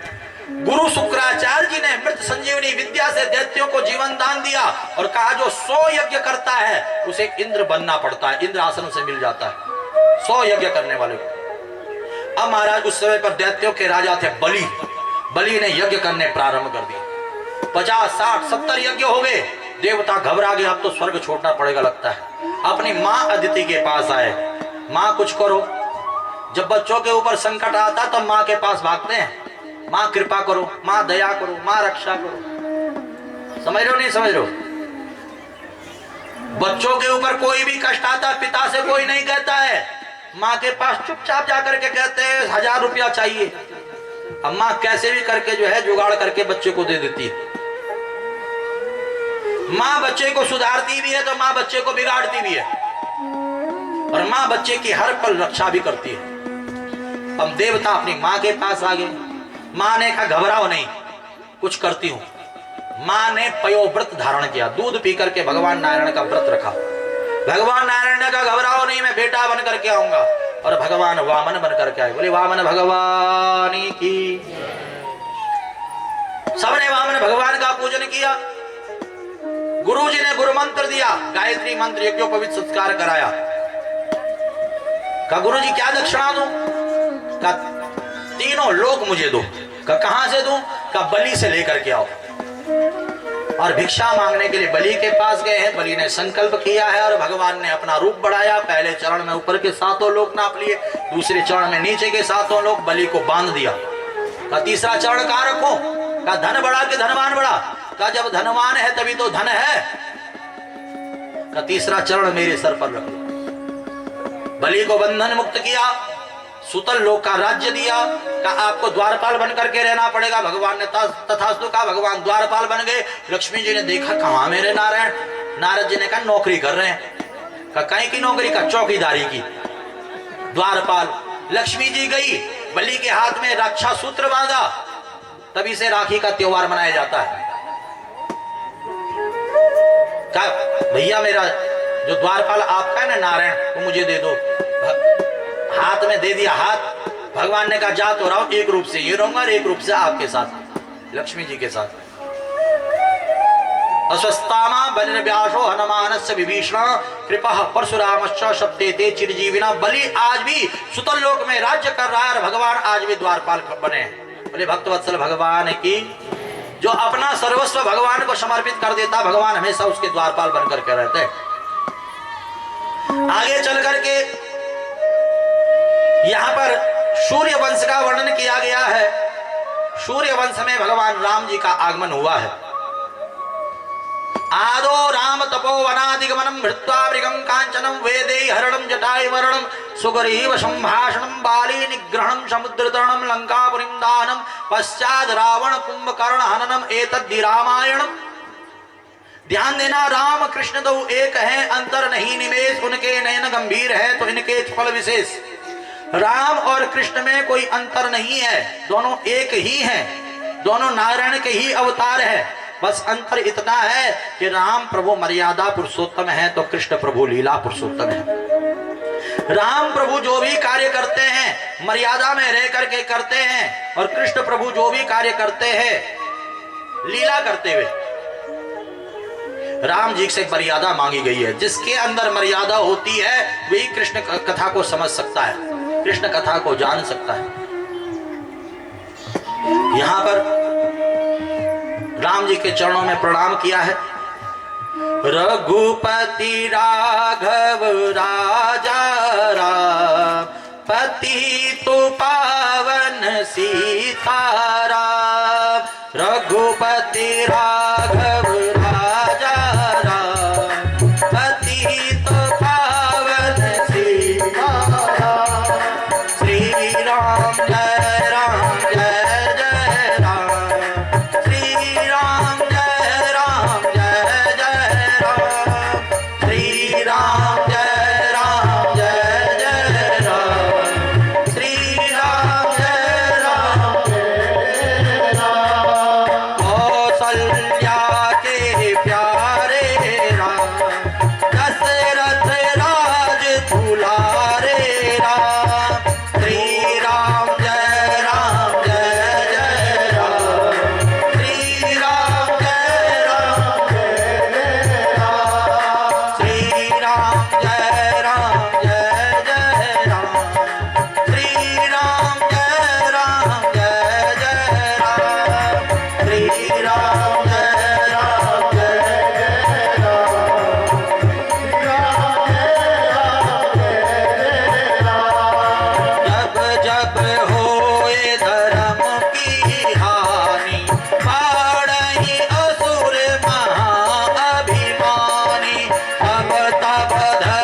लक्ष्मण और राम, पति तो पावन सीताराम। श्री राम जय राम जय जय राम, श्री राम जय जय राम, श्री राम जय जय राम, श्री राम जय जय राम, श्री राम जय जय राम, श्री राम जय जय राम। रघुकुल रीति सदा चली आई, प्राण जाए पर वचन न जाए। श्री राम जय जय राम, श्री राम जय जय राम, श्री राम जय जय राम, श्री राम जय जय राम। श्री राम जय जय राम, श्री राम जय जय राम। भय प्रगट कृपाला दीन दयाला, कौशल्या हितकारी, हर्षित महतारी मुनि मनहारी, अद्भुत रूप विचारी। श्री राम जय जय राम, श्री राम जय जय राम। भोजन अभिराम तनु घन श्यामा, निज आयुध भुज चारी, भूषण वन माला नयन विशाला, शोभा सिंधु खरारी। श्री राम जय जय राम, श्री राम जय राम। दुई कर जोरी स्तुति तोरी, कही विधि करहु अनंता, माया गुण ज्ञान पीत अमाना, वे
रामचंद्र भगवान की रामचंद्र जी से आपने यहाँ पर मर्यादा मांगी है।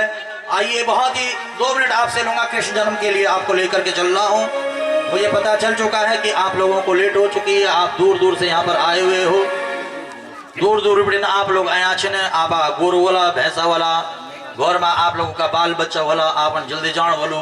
मैं समझो कि आप उठा बैठा तो मैं समझो कि आप देर होगी दूर जान, तो मैं ज़्यादा समय नहीं लूँ। सिर्फ 5 या 10 मिनट में आपके कृष्ण जन्म महोत्सव तक आपसे पहुँचना। अगर समय छो तो आप लोग जो दूर जाने वाले छे बैठा, और समय नहीं छे तो कोई बात नहीं, भला ठीक यो बजे आप लोग अजय भला। भगवान श्री कृष्ण बाल लीला छे, भगवान श्री कृष्ण की सुंदर सुंदर बाल लीलाएं हैं, और साथ ही साथ में भला गोवर्धन महोत्सव की कथा भी आप लोग या सुनना। गोवर्धन महोत्सव 56 भोग गोवर्धन को लगाया जाता है। तो आप लोग पूरी कचौड़ी जो आप लोग बना सकते हो, नमकीन बिस्कुट टॉफी बिस्कुट हैं आप लोग बना सकते हो, और कल गोवर्धन देव को भोग लगा सकते हो। तो बस 5 या 10 मिनट में आपको मैं कृष्ण जन्म के महोत्सव में लेकर के चलता हूँ, क्योंकि कथा ऐसी है कि कथा में जब हम चल पड़ते हैं तो समय हम घड़ी नहीं देख पाते हैं जल्दी से। तो जैसे ही आप उठे तो मेरी नज़र घड़ी पर पहुँच गई कि समय बहुत ज़्यादा हो गया है। 5 मिनट आपसे लूँगा। बोले वृंदावन बिहारी लाल की, रामचंद्र भगवान की। भगवान राम से मर्यादा, क्योंकि भगवान राम मर्यादा पुरुषोत्तम है। मर्यादा पुरुषोत्तम की कृपा जब होती है तब लीला पुरुषोत्तम की कथा समझ में आती है। राम जी से मर्यादा मांगी। भगवान नारायण के ब्रह्मा जी, ब्रह्मा के अत्रि, अत्रि के चंद्रमा हुए, चंद्रमा से चंद्रवंश चला है। ध्यान देना, चंद्रमा के बेटा हुए हैं बुद्ध, बुद्ध के बेटा हुए हैं पुरुरवा, पुरुरवा के आयु, आयु के नहुस, और नहुस के बेटा हुए हैं यति, ययाति, संयाति, आयाति, वियाति और कृति। नहुस के जो बेटा है ययाति, ययाति से यदु, तुर्वसु, द्रुहु, अनु और पुरु, ये संतानें हुई हैं। ध्यान देना जरा, सूक्ष्म रूप से आपको श्रवण करा रहा हूं। यदु से चला यदुवंश, तुर्वसु से चला यवन वंश, और द्रुहु से चला भोज वंश, और अनु से चला म्लेच्छ वंश, और पुरु से चला पौर वंश। ये वंशों की परंपरा है। यदु से यदुवंश चला, इसी वंश में अजमीर हुए, अजमीर के बेटा देवबिंद हुए, देवबिंद के बेटा शूरसेन हुए, और शूरसेन के बेटा वसुदेव हुए, और वसुदेव का नाम आनक दुंदुबी है, क्योंकि जब इनका जन्म हुआ तो दुंदुबियां बजने लग गई थी। और वसुदेव की 7वीं पत्नी का नाम है देवकी, और देवकी के 8वें गर्भ से भगवान श्री कृष्ण का प्रादुर्भाव हुआ है। 9वीं एक कन्या हुई है जिसका नाम हुआ है सुभद्रा। परीक्षित, ये तुम्हारी दादी जी हुई हैं। भगवान का जो जन्म है मथुरा में हुआ, मथुरा से गोकुल आए, गोकुल से वृंदावन आए, वृंदावन से मथुरा गए, और फिर द्वारिकापुरी का निर्माण करके द्वारिकाधीश बने। 125 वर्ष की अवस्था इस पृथ्वी को दे करके सशरीर भागवत में प्रवेश कर गए। बोले श्रीमद् भागवत महापुराण की। यहीं पर सुखदेव मुनि मौन हो गए। राजा परीक्षित ने कहा, गुरुदेव हो गई कृष्ण कथा। अरे तुम्हें भूख प्यास लग गई होगी, थक गए होंगे, घर की याद आ रही होगी, दूर दूर से आए हुए हैं लोग, सबको जाना होगा। अरे नहीं गुरुदेव, कथितो वंश विस्तारो बहुधा सोम सूर्याय राज्ञाम चौ भयवंशानाम चरितम पर्वत भूतम। परम अद्भुत परम पावन श्री कृष्ण जी का जन्मोत्सव की कथा आप हमें श्रवण कराइए।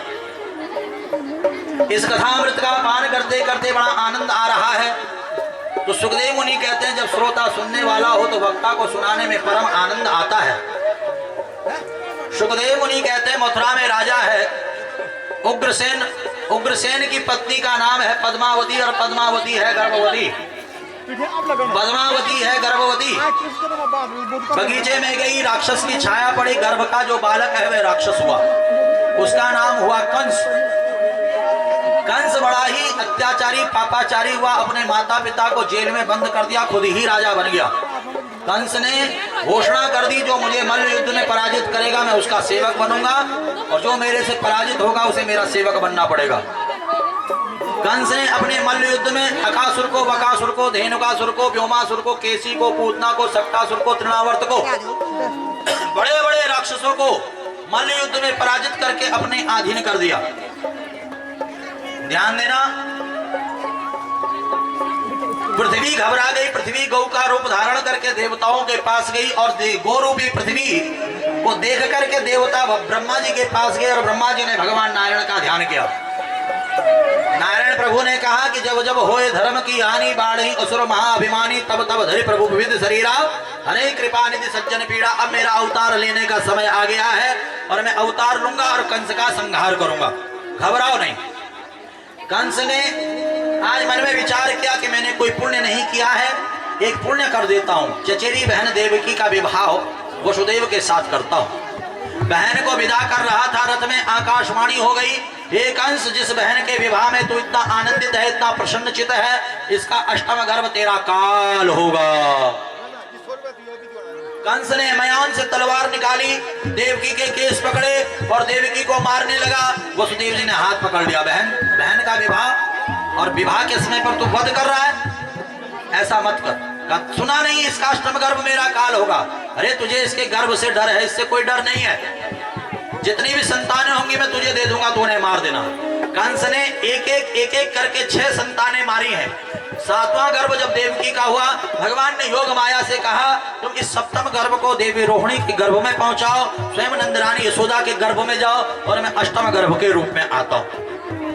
भगवान की आज्ञा से महामाया योग माया सप्तम गर्भ को रोहिणी के गर्भ में प्रवेश कराती है, स्वयं नंदरानी यशोदा के गर्भ में जाती हैं। कंस सोचता है कि मेरे भाई से सप्तम गर्भपात हो गया। भगवान अष्टम गर्भ के रूप में आते हैं, देवता स्तुति करते हैं, सत्यव्रतम सत्य परमं त्रिसत्यम सत्य योनि निहितम च सत्ये सत्य समृत सत्य नेत्रम सत्यात्मकम त्वाम शरणं प्रपन्नः। आज सुंदर समय आया, भादो का महीना आया, रोहिणी नक्षत्र आया, दिन बुधवार का आया, अष्टमी तिथि आई।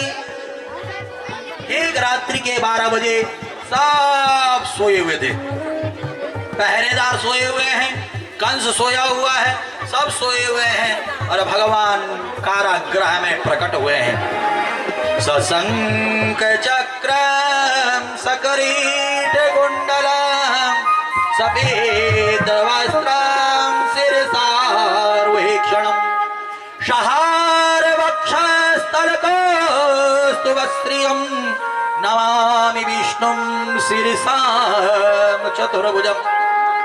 चतुर्भुज रूप धारण करके आगे देवकी वसुदेव कहते हैं, प्रभु आपको बेटा बन करके आने को कहा था, आप तो पिताजी बन करके आ गए हो, कीजिए शिशुलीला अति प्रियशीला, बालक बनिए। कहा मुझे यहाँ से नंद भवन छोड़ देना और वहां से कन्या को ले आना। कहा प्रभु जरूर, आप बालक बनिए। और देखते ही देखते भगवान छोटे से बालक बन गए और वसुदेव जी ने जैसे टोकरी में रखा, खुल गए सारे ताले। वाह क्या बात हो गई, जब से जन्मे कन्हैया करामात हो गई। सारे ताले खुल गए, बेड़ियां खुल गई, पहरेदार तो सो ही रखे थे। वसुदेव जी टोकरी में लेकर के जब जाने लगे तो जमुना जी उफान लेकर के बढ़ने लग गई, ऊपर से बारिश पड़ने लगे, पीछे से शेषनाग छतरी बन करके चलने लगे। अब क्या था, भगवान ने अपना चरण टोकरी से नीचे लटकाया, मानो जमुना को लात मारी। है जमुना, लाज नहीं आ रही, ससुर की दाढ़ी से ऊपर जा रही है। जमुना ने भगवान के चरणों का स्पर्श किया और मार्ग दे दिया। वसुदेव जी नंद भवन में गए और नंद भवन में जाकर के वसुदेव जी नंद भवन में गए। नंद भवन में जाकर के नंद रानी यशोदा के बगल में से कन्या को उठाया, टोकरी में रखा और बालक को नंद रानी यशोदा के बगल में सुला दिया। और कन्या को लेकर के जब पहुंचे कंस जग गया, पहरेदार जग गया, बेड़िया लग गई और कंस दौड़ा दौड़ा आया और कन्या का पैर पकड़ करके पटका तो हाथ से छूट गई। अष्टभुजी रूप धारण करके कहती है, कंस तू मुझे क्या मारेगा, तेरे को मारने वाला तेरा काल तो कहीं और जन्म ले चुका है। प्रातः काल हुई, नंदा और सुनंदा भैया की सेवा, भाभी की सेवा कर रही थी। अभी तो भयो ना आगे पतो ना, नंद बाबा जमुना के किनारे माला जप रहे थे। नंदा सुनंदा पहुंच गई, हे भैया बधाई हो, हे भैया बधाई हो, हे भैया बधाई हो। अरे कई बात की बधाई, तो पहले डुबकी लगा जमुना जी में। नंद बाबा ने डुबकी लगाई, तो तेरे यहाँ नीलमणि जैसा बालक हुआ है। अब क्या था, 1008 डुबके लगाए, पीली बगलबंदी पहन ली, पीली पगड़ी पहन ली और सुंदर सज धज करके नंद बाबा नंद भवन में पहुंच गए। अरे बधाई हो, बधाई हो, 100 बारी बधाई लोगो, लाखों बारी बधाई। के नंद जी के अंगना में बज रही आज बधाई के नंद जी के अंगना में बज रही आज बधाई नंद जी के अंगना में बज रही आज बधाई नंद जी के अंगना में बज रही आज बधाई नाचते बार बधाई लोगो लाखों बार बधाई के नंद जी के नंद जी के नंद जी के अंगना में बज रही आज बधाई नंद जी के अंगना